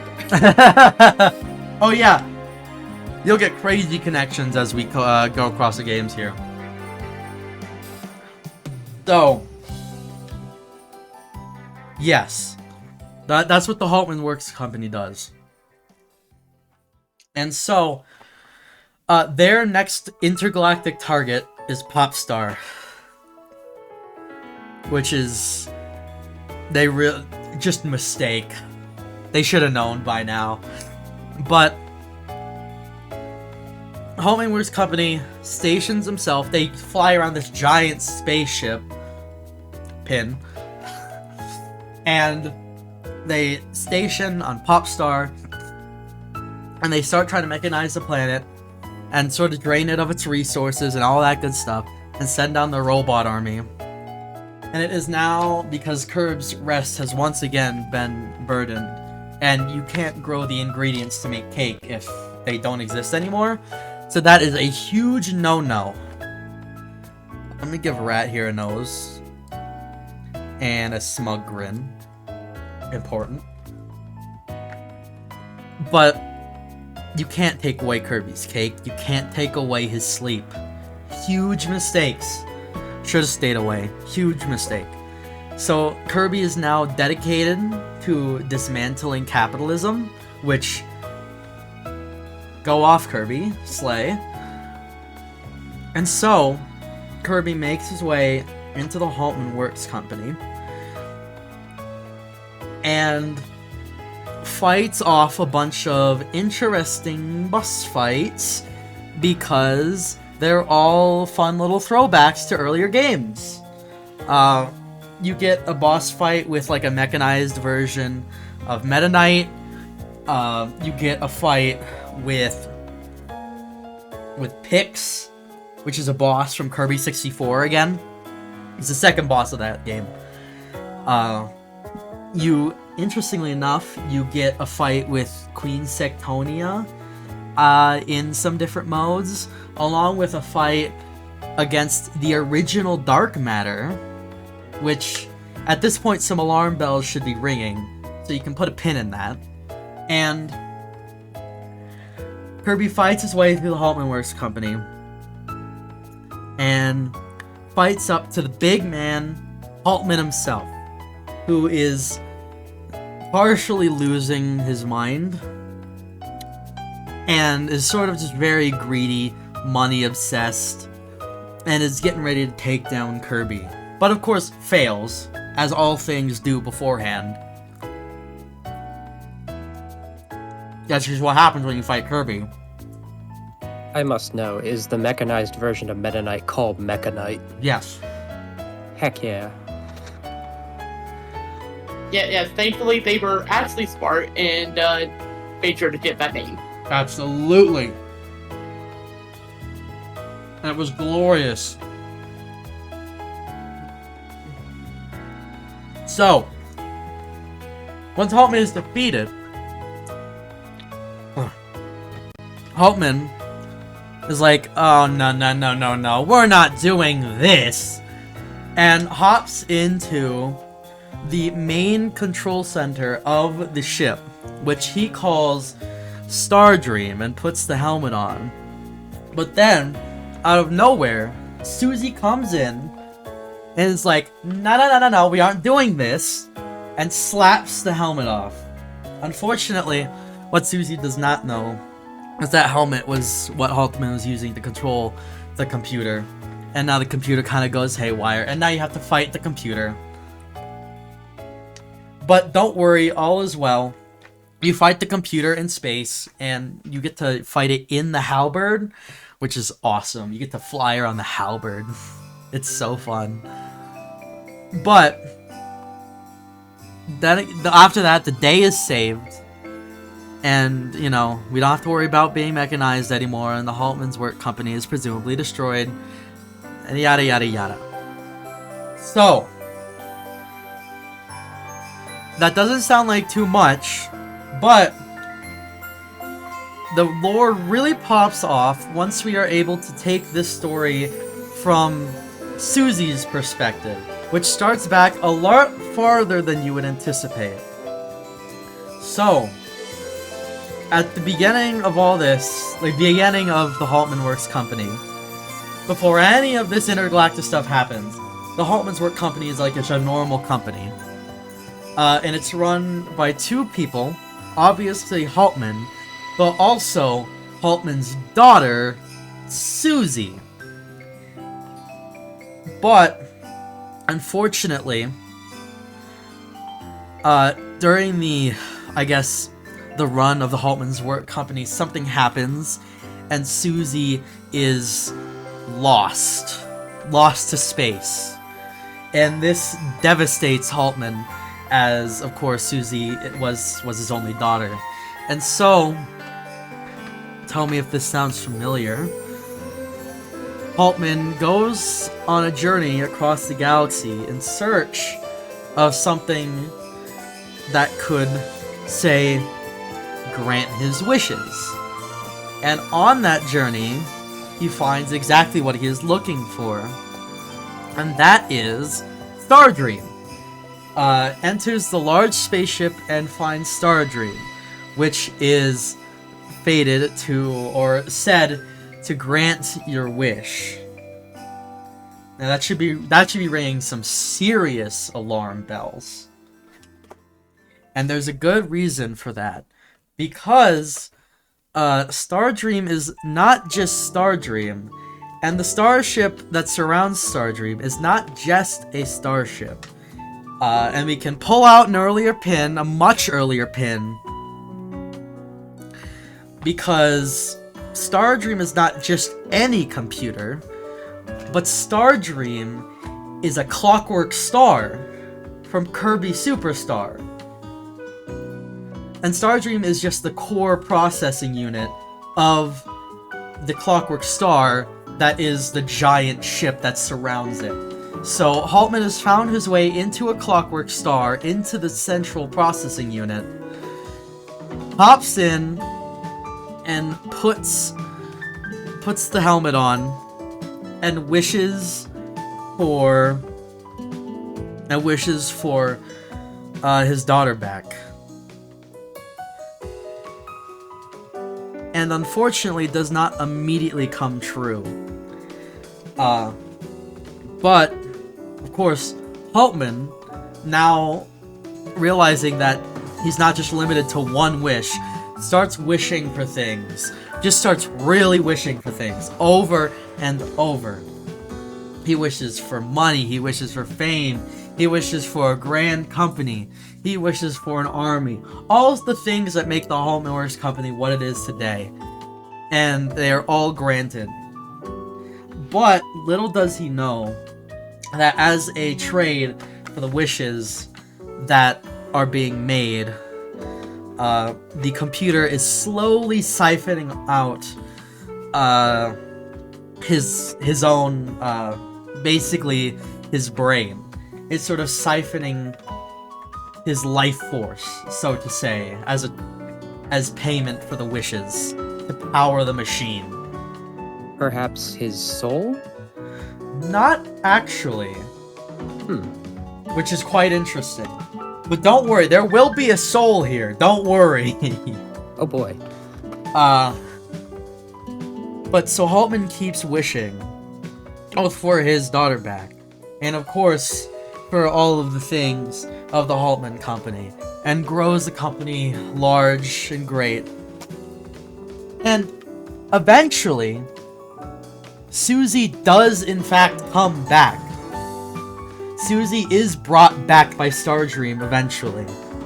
But, unfortunately, by the time Susie finally returns to her father is unfortunately too far gone to even recognize her anymore. And so Susie is left in the very horrendous spot where she works her way up the Haltman Company to be Haltman's second-hand secretary, just so she can be by her father, which is depressing. Very sad, and I am depressed now. Great. Well, alright. And so this is where Planet Robot actually starts, where the events of the game actually start, with the Haltman Works Company ravaging through the cosmos and landing on Popstar.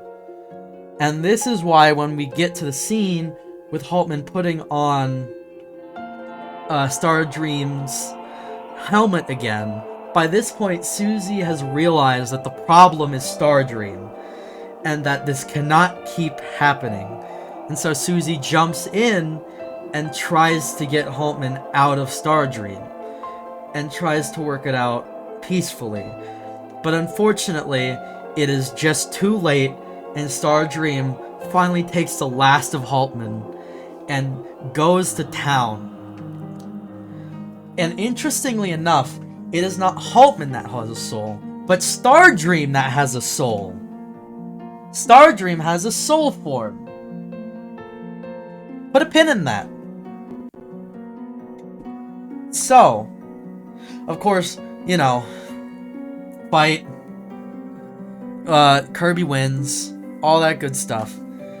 And Popstar is saved, but of course this is another, you know, this is another bad ending. So nobody gets to have fun anymore, because Susie has had their father killed directly in front of them, which really can't be nice. And on top of that, Susie is also going a little insane from all this trauma, and as a result, has become so infatuated with their father and the company that was built that once Stardream is destroyed, Susie essentially just leaves and goes out to find another clockwork star to restart the Haltman Company and continue exactly in Haltman's footsteps, once again becoming a menace to the galaxy. So, no good ending. Nothing was truly solved, and these events will repeat themselves, and the cycle of tragedy, abuse, and sorrow will continue. So that's Planet Robobot. A very fun game for kids that touches on normal kid-friendly themes and topics. From a very fun, bright, and colorful series for kids. Exactly. This is so sad I can't meme about Smash anymore. Ugh. I mean, Smash is like a T-rated franchise nowadays, so... Okay. And now, we are finally coming to the end of our journey, and we're gonna finally pull out so many pins all at once. It's Kirby Star Allies time. And Kirby Star Allies is going to tie up so many things. And immediately you can pull out a pin. So, Do you remember that spiel I went on about at the beginning of all this? Where I talked about the ancients? Yeah, we're back. They're not all extinct. There is one left. Or potentially two. Magalore is potentially one of them.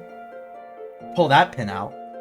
But the second one is a man by the name of Highness. And Highness is a splinter off of the original Ancients and all the things that they did. Still kicking around these days somehow. And Highness is a little bit more amicable to that creature that they sealed away those many years ago. A lot more amicable to that creature that they sealed away, and has started making an active attempt to try and unseal the creature. And the way he is doing this is with his own little cult, which we don't have a name for, but it is a cult, and we just know it as basically the Jamba cult, basically. And the Jamba cult has, of course, its leader, Highness, the three sort of executives, which are the Mage Sisters, and everyone below, which are these sort of like Waddle Dee-esque minions, and they like carrying staves and being psychic. And so, the three sisters, they are all undyingly loyal to Highness, for the most part. The first one is Francesca, who was left stranded on an ice planet, presumably left to die, in which Highness saved her, and now Francesca is indebted to Highness, and has now become an ice mage. Flamberge was found boiling alive in a volcano, to which Highness saved her, and of course now Flamberge is now indebted, and has become a fire mage. And maybe trigger warning here for suicide stuff, but Zan Partizan, the third sister, was reportedly out in a thunderstorm trying to kill herself, in which Highness saved her, and now she's indebted to Highness as well, and became a lightning mage. So, normal Kirby lore, a normal day in the Kirby lore universe.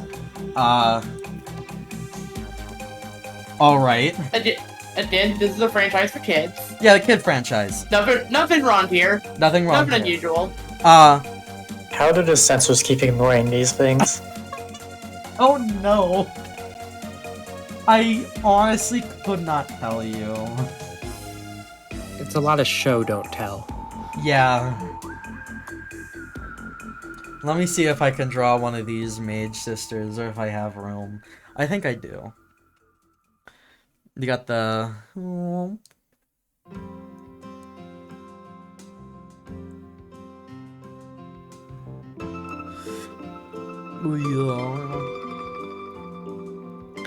Yeah.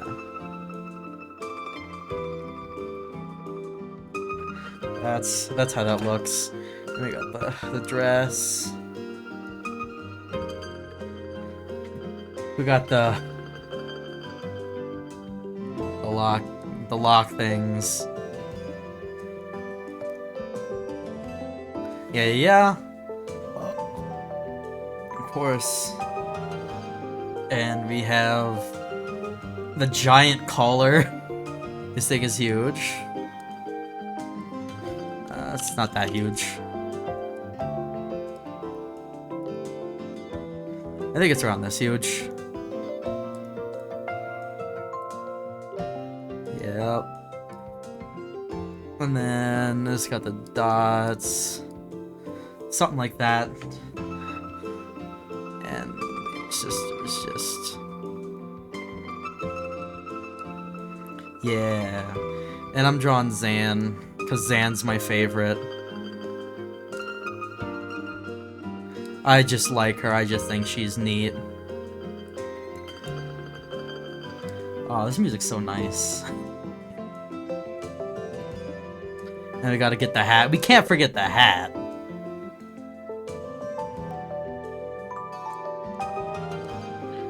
Whoa.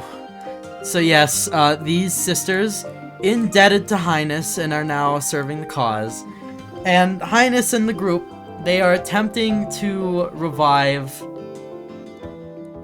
They're attempting to revive, the, ancient, eldritch abomination by constructing something called a Jamba Hearts, which is sort of this collection of negative energy.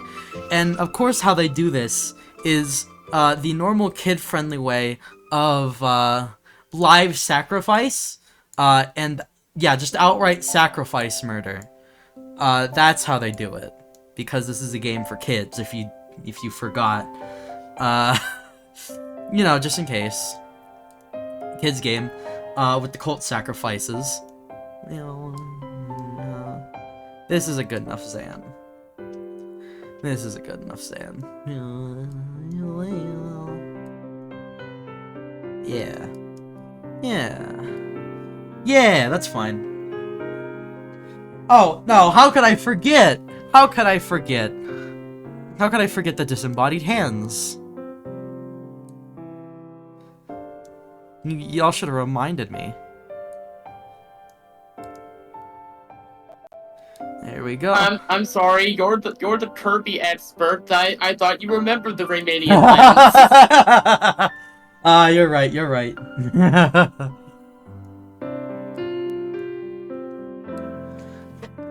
So, yes.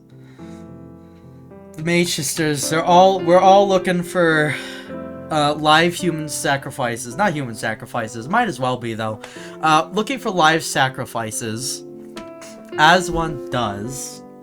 And let me see if I can draw Highness here, that would be cool. Because Highness actually looks really cool, I like his design a lot. Let me get the reference up. Come on, Kirby Wiki. Yeah, thanks, Kirby Wiki. Much appreciated. So they are going after sacrifices to, to fuel the Jamba Heart with negative emotion. And their next stop is Popstar. But before they can get there, they have an issue. The Jamba Heart is unstable, and I'm assuming it went without sacrifice for some period of time. And it shatters apart. It scatters its pieces across the nearby area. And that includes a lot on Popstar. And so these Jamba Heart pieces sort of cause chaos. Because they are raw negative energy. That can't be good. And you'll never believe when I say it, but one does happen to land on DDD, and I know this may come as a shock, but I'm pretty sure he gets possessed. So... Oh no! No way. I know. Anyway. Wow, who could have seen that coming? Right, I know. Big plot twist. But... chaos. Bad. We need to solve this. One actually lands on Meta Knight. So this is one of the few times that Meta Knight gets possessed, actually. So now you can add it to the Meta Knight getting possessed counter, which happens more than once, actually, surprisingly. I don't know how. Ugh.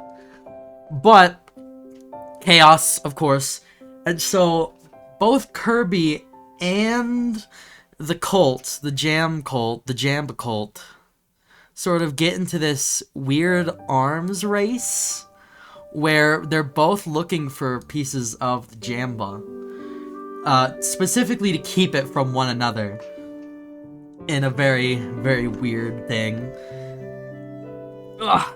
And eventually the two confront each other when the Jamba cult, the three Mage Sisters, take one of their large ships and literally just pierce the planet with it. They just like, ploink, like just pierce the planet with their giant ship as, I guess, a little bit of a prank or something.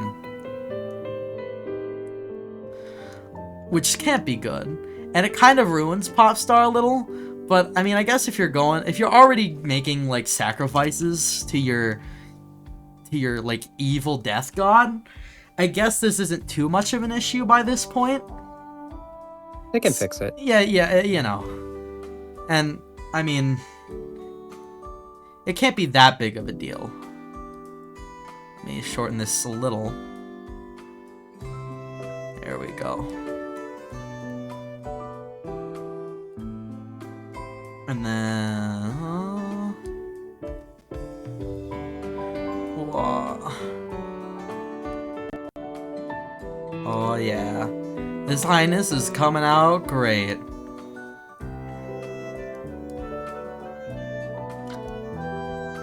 Yeah. There we go. Look at this fella. And he's got dot eyes, which is how you know he's bad juju. And then give him the weird straps. Yeah, money.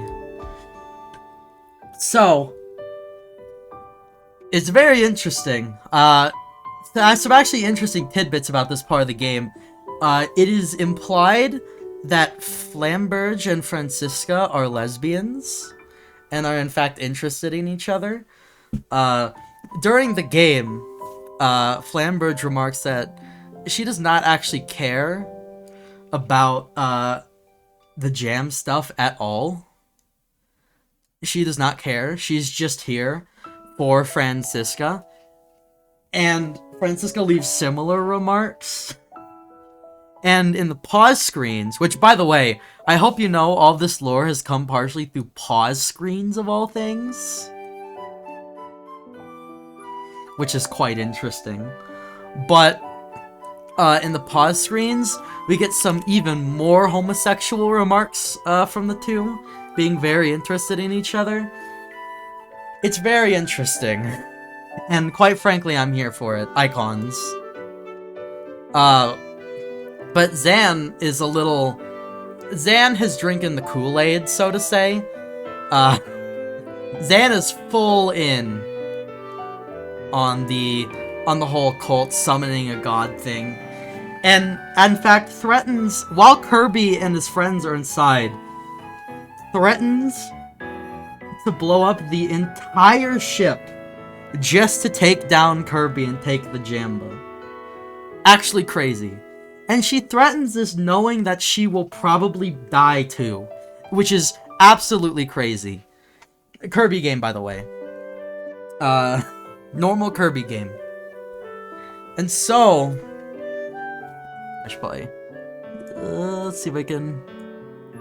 Well, I kind of ruined my strap. No. There we go.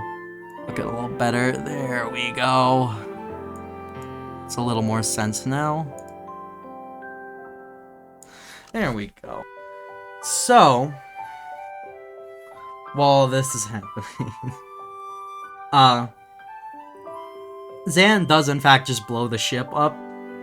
Nobody dies from it, but don't worry, they will be dying later.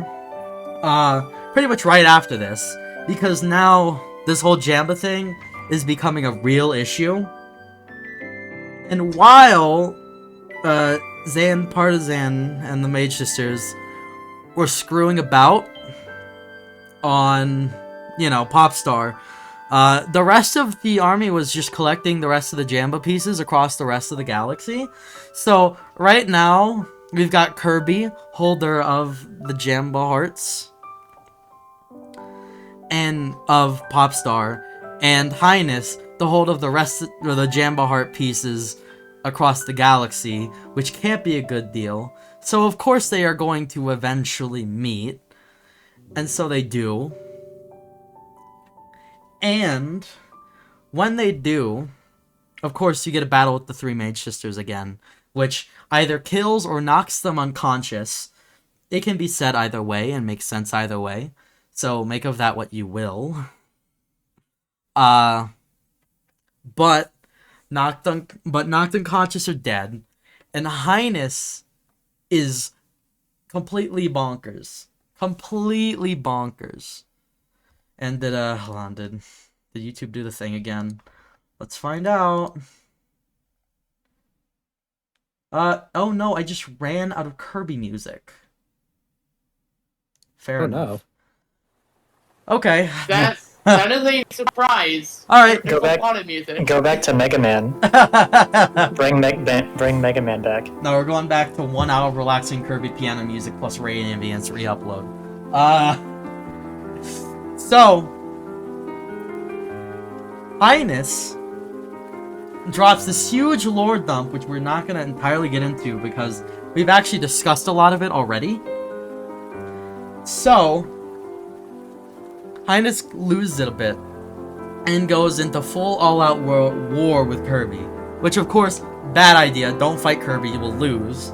But we get a little bit of character building as Highness is shown not to, like, well, Highness kind of cares about the three mage sisters, but also it's shown to be a horrendously abusive relationship, as Highness, during the fight, while the three mage sisters are either unconscious or dead, throws around, presumably, they're either corpses or unconscious bodies as, like, projectiles, and uses them for attacks, because this is a normal Kirby game for normal people.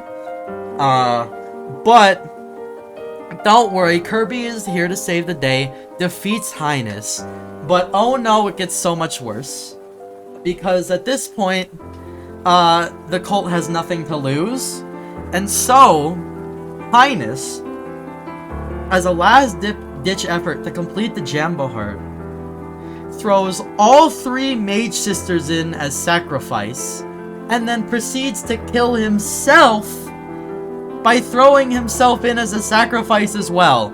Still breathing. Just whee, bump. Dies instantly. Because this is a normal Kirby game for normal people. Or as Highness might put it, happy birthday, Dark Lord, happy birthday! Yeah. So, of course, this is naturally enough to do it. This will do it. And the Jambo Heart is complete. And the creature from within is released. And you bet that it is, in fact, a giant eldritch abomination from the pits of space hell. And its name is Void Termina. And we can pull out another pin. Because, do you remember Galactonite? This is actually incredibly recent lore. But if you remember Galactonite, the reason we even have to talk about him in the first place is because guess what? That dude is one of the 4 ancient warriors that sealed away Void Termina. I'm not kidding. He wields the same pins that are used to hold the seal on Void. I'm not even kidding. So the fact that Meta Knight won against that guy, actually kind of crazy. That cannot be canon. But Void Termina has been released. Bad news bears for the entire multiverse? Probably. But thankfully, Kirby has got friends. Hence Star Allies, of course. Kirby got hella friends. And so Kirby uses his friends to shoot open the beast and fly inside of it to see Void Termina's true form. And we're gonna draw one last thing on the giant sphere in the sky, because I feel it important. But Void Termina looks a little familiar.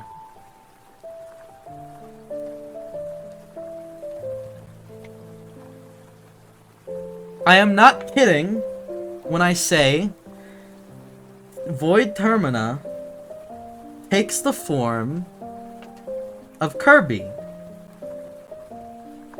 And now we can start pulling out so many pins. Because Void also has a soul. So pin number 1, there's going to be a lot of pins. Souls. What are they? They're an indication that whatever is happening has some sort of connection back to Void. Void is the originator for all things with a soul form. So anything we've talked about here that has a soul has something to do with Void Termina. And if you'll remember, back here, Kirby has one. So, presumably, any person who has done anything evil in the past that has a soul is under the influence of Void Termina in some way, shape, or form. Now, second, dark matter. What's up with that? Well, this ties into Void again, and will explain why so many things are connected with Void. Void Termina, is not exactly a creature. It is more sentient matter, which should sound a little familiar. And so, the way it works is that Void can turn into a lot of different things. Void is sort of like a base to build things on, which sort of makes sense given the name Void. Dark matter is what happens when you feed Void heavily negative emotions, which is sort of what's happening in Star Allies right now, because Void, in fact, borrows a lot of attacks from previous boss fights. There are attacks borrowed from the original Dark Matter fight, the Zero fight, the Dark Mind fight, from Miracle Matter. There's a lot of them. There's even a few 02 stuff in there. It's all Dark Matter is connected back to Void as a sort of heavily polluted version of whatever Void is. And in turn, we finally get an explanation for what Kirby is. Kirby is also Void, but presumably Void that is fed positive emotions, which is why Kirby is nothing but a happy little ball who just wants to help his friends. It's because he is literally a being comprised entirely of pure happiness and almost nothing else. That's actually really wholesome. It is really wholesome. Amongst all this other stuff. And so, this is why Miracle Matter has the ability to use copy abilities. It's because, presumably, any creature that is connected back to Void has this sort of latent ability somewhere inside of them. And you can sort of see remnants of this across some of the bosses. Miracle Matter is only the most obvious case. Magalore, who is taken over by the Power Crown, which has been infected by Void, which is why Magalore loses himself. It's not because Magalore is actually an evil person. In fact, he is quite wholesome. It is because the Power Crown has been infected by Void in some way, shape, or form. That's why his soul looks like the way it does. That's why he's given a soul form. But Magalore, once he puts the Power Crown on, suddenly has the ability to use copy ability powers. But only the super ones. He only uses the super ones in his soul form. But he does have the ability to do it. And so it can be assumed that anything that comes from Void has some sort of way to use the copy ability. And often just chooses not to for whatever reason. Or perhaps it just goes undeveloped. Or something like that. So of course, more pins. There are a lot of creatures that look like Kirby. And it can be assumed that they also have a connection to Void. Meta Knight maybe has a connection to Void. It's hard to say, but possibly, seeing as they Meta Knight and Kirby actually look quite similar, and if they're both connected to Void, it would explain a lot of things. I would assume that Meta Knight is the result of Void being fed something like loyalty or honor or just raw combat training. Interestingly enough, this also means Galactonite might also have some form of connection with Void. I cannot make a call like that, really, but also Meta Knight and Galactonite look very similar, so there's something going on there. Marks also looks a lot like Kirby and has a soul form, so it might be said that Marks is another Kirby that gets infected with negative emotion or dark matter in some way, which is why we got a soul form. And I only say this because of Gooey, who is the opposite thing. Because Gooey is also dark matter, which means Gooey is also connected to Void, which means also malleable by emotions. And so Gooey, in all likelihood, is what happens when you give dark matter and corrupt it with positive emotions. Which is why Gooey is just whatever the heck Gooey is. I couldn't. That all makes perfect sense, actually, because Gooey has the copy ability, and when you go into the final boss of Dreamland 3 with Gooey, it has the dark matter rings around it. Yeah. So, Void ties up a lot of things. A lot of things. But of course, it wouldn't be a Kirby game if Kirby didn't win. So despite everything I told you about Void being the building blocks of the universe, and also an eldritch abomination, and also wiped out an entire civilization of technologically advanced aliens, of course Kirby comes out the victor here. Because why not? Because love conquers all. Because love conquers all. And Void is temporarily sealed away for just a bit longer. And that sort of ends Star Allies, but not quite. We still have a few things to go over. So, there's one more canon part and one non-canon part that I need to mention. The canon part is Heroes through Another Dimension. You can unpin Another Dimension, by the way. It's back and it's important. So, we finally get to resolve the story with the Jam people, the Mage Sisters, and with Highness. Because Kirby is feeling extra nice, Kirby, not feeling quite satisfied with how that whole situation was handled, goes throughout the multiverse to try and find them to see if they can bring them back, so to say, or make friends. And so Kirby goes through Another Dimension, officially solidifying it as a real place and not just like a placeholder name. No, Another Dimension is just what it's called. And finds Highness and crew there. But also, interestingly enough, Another Dimension is our third parallel world. We have the Mirror World, and now we have the Another Dimension, which is now another parallel world, because you can find parallel versions of Kirby characters in there. There's parallel Meta Knight, I'm pretty sure. There's parallel Kracko. There's parallel Wispy Woods. And I think parallel DDD. I think those are the four.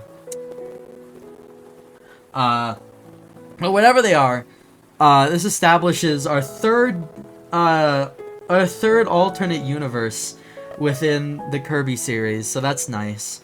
Just in case it wasn't crazy enough. And you find Highness in the group there, and they have another big battle to the death, in which Kirby finally is able to get through to them now that, you know, the god is temporarily sealed away. Not really dead, but temporarily sealed away for now. We'll see. And it's like, alright, can we chill out for a little bit? Can we just, like, be friends? And so, Kirby makes friends. Everyone is friend. We're all having a good day. Huzzah. And, in the final moments in the, Soul Melter EX mode, which kind of canon, not really, you get to take on Void again in its most purest form, which, by the way, of course, Void has a soul, so, you know. But as it dies, not only does it get a bunch of attacks, and not only do you get to hear sad green greens, which tears my heart apart every time I hear it. But, interestingly enough, when you destroy the final version of Void, it strangely enough goes down smiling. And in the pause menu, text essentially mentions that you are finally taking Void down, and that perhaps next time it wakes up, it will wake up a happier being, having dreams, enjoying spring breezes. Which is crazy. Because it specifically uses the wording of enjoying a spring breeze. Time is a flat circle. Time is a flat circle. It is vaguely implied that this event of Void being taken down by Kirby and given happy emotions one final time officially solidifies the Kirby time loop and creates Kirby the next time that Void is reincarnated. I'm not kidding. We're time looping now. So, with all that out of the way, there's one more thing to mention that is so non-canon, but still kind of canon because of Forgotten Land. I lied, by the way. There's some Forgotten Land spoilers. Just one though, and it's not a crazy spoiler. I'm not spoiling that game's plot or anything, but during the I'm gonna sound crazy here, but during the alternate mode guest star star allies go mode, where you get to play as one of the star allies that you can summon in the game, it's really nice. It's basically the game's equivalent of Meta Nightmare Ultra. It's pretty fun, actually. It's really cool. But at the end of that mode, you do not face Highness, and you do not face Galactonite, though Galactonite is there. And now we have to talk about one final element of the Kirby story. Every time Kirby wakes up, basically, in almost every game, Kirby is awoken by a small red butterfly. And almost every time. There's always some sort of butterfly, this red butterfly that is hovering around Kirby. And in the final moments of this optional mode, this red butterfly, which seems to constantly hover around Kirby, lands on Galactonite's seal and morphs with it and becomes a being called Morphonite, which the pause screen is very adamant in saying is a creature never to be faced, and it is heavily implied that in turn the butterfly is some sort of death god, or at least some sort of Grim Reaper type deity that just sort of follows Kirby around, and for some reason gets really attached to Galactonite and takes the form of Morphonite. And the only reason that we know any of this is even remotely canon is the fact that Morphonite shows up in Forgotten Land. So the butterfly is important, and it's probably some sort of deity, and it just really likes Kirby, which might explain some things about why Kirby keeps winning. But that's another thing to add to the Kirby lore, I guess. And of course, I don't think I need to tell you this, but Kirby does in fact win the fight against Morphonite in Forgotten Land. So, as our final wrap-up for the Kirby lesson, Kirby has taken on fights and won against the local false king, a nightmare, the physical embodiment of a nightmare, a dark matter scout, a being granted infinite power via wish, a clockwork star, an ancient piece of technology that grants wishes and happens to be planet-sized. Twice. The full extent of the dark matter forces and their leader, also twice. The alternate dimension version of dark matter's forces and their leader. All manner of thieves and large space deities. The Power Crown, which seems to hold such immense power that it warps anyone who wields it. Queen Sectonia, who is under the power of another dimensional mirror, and is fully embracing the entire power of the Dreamstalk. An entire cult. And not even last but not least, an eldritch abomination from the depths of space that acts as a creator god. And of course, the Grim Reaper. These are all fights Kirby has won. Which has led me to declare Kirby as the most powerful being in the multiverse. I think I'm safe on saying that, right? That's fair. Okay. And we're not going to talk about Forgotten Land because I haven't played it. So that's it. That's Kirby lore. That's it. That's Kirby lore up till Star Allies. And now you're primed to play Forgotten Land again and maybe notice some things that you didn't notice before. I don't know. I haven't played it. But I presume they're keeping it going somehow. They are. Of course they are. Of course. But that's it. That's it. I'm probably gonna have to sleep with one eye open tonight. Personally, I'm primed to go back and replay Dreamland 2 and like a bunch of other things. Oh yeah, I would recommend playing the Kirby games. They're usually pretty short, but knowing what's going on makes it so much more interesting. I would especially recommend playing Robobot with Susie's tragic backstory and eventual downfall as a villain in mind, because it makes the whole game a whole lot more interesting and a whole lot more depressing. That's the one I have next to play, but like I do want to actually like refresh on the lore now. It's wild. I need to go back and play the games before Amazing Mirror, because like I haven't played any before it, so I need to actually play those. I'm gonna recommend Return to Dreamland, especially with its remake, which adds even more. Yeah. You thought there was enough lore from Return to Dreamland? No, they just got started.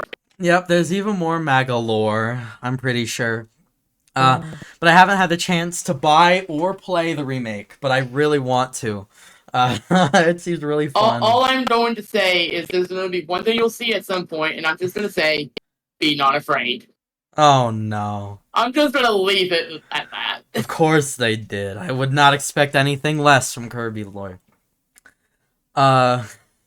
Thank you everyone for arriving at class. Nobody took any pizza again. I keep buying it, but no one keeps eating it. I tried. I did too, but it turns out you in fact cannot put your hand through a screen. I'll buy it for you next time, but y'all are thin ice. Thank you everyone for coming. I'm so tired, and I'm off to go do my music theory homework after this, which I just like to call the music lore. I'm off to go do my music lore studies. No Unhinged Rant on that one. Next time, class, if you return, we will be covering Five Nights at Freddy's 101. Is this a mistake? Absolutely. Am I going to be tired? Yep. Is it going to have to be split up into 2 parts? Without question. Am I going to do it anyways? Of course. Yeah, no, I'm doing a bunch of dumb harmonization stuff. And just like at the end of every class. Oh, I feel drunk and tired, and I want to go home.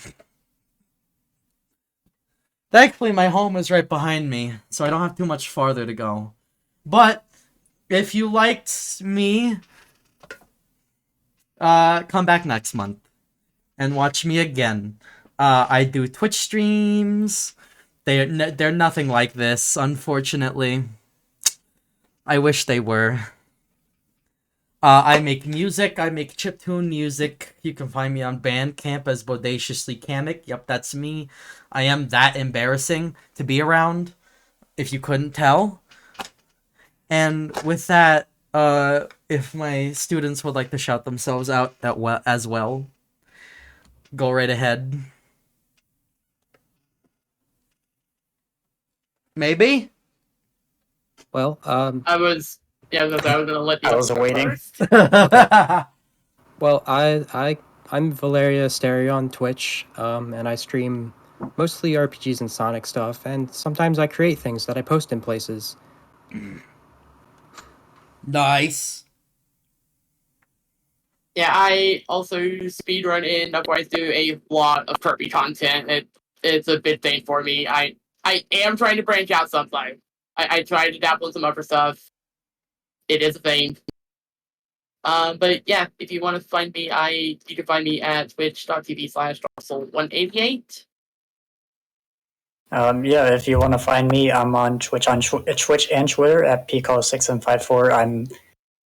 I need to fix all my OBS layout so I can stream again because it's all broken. Nice.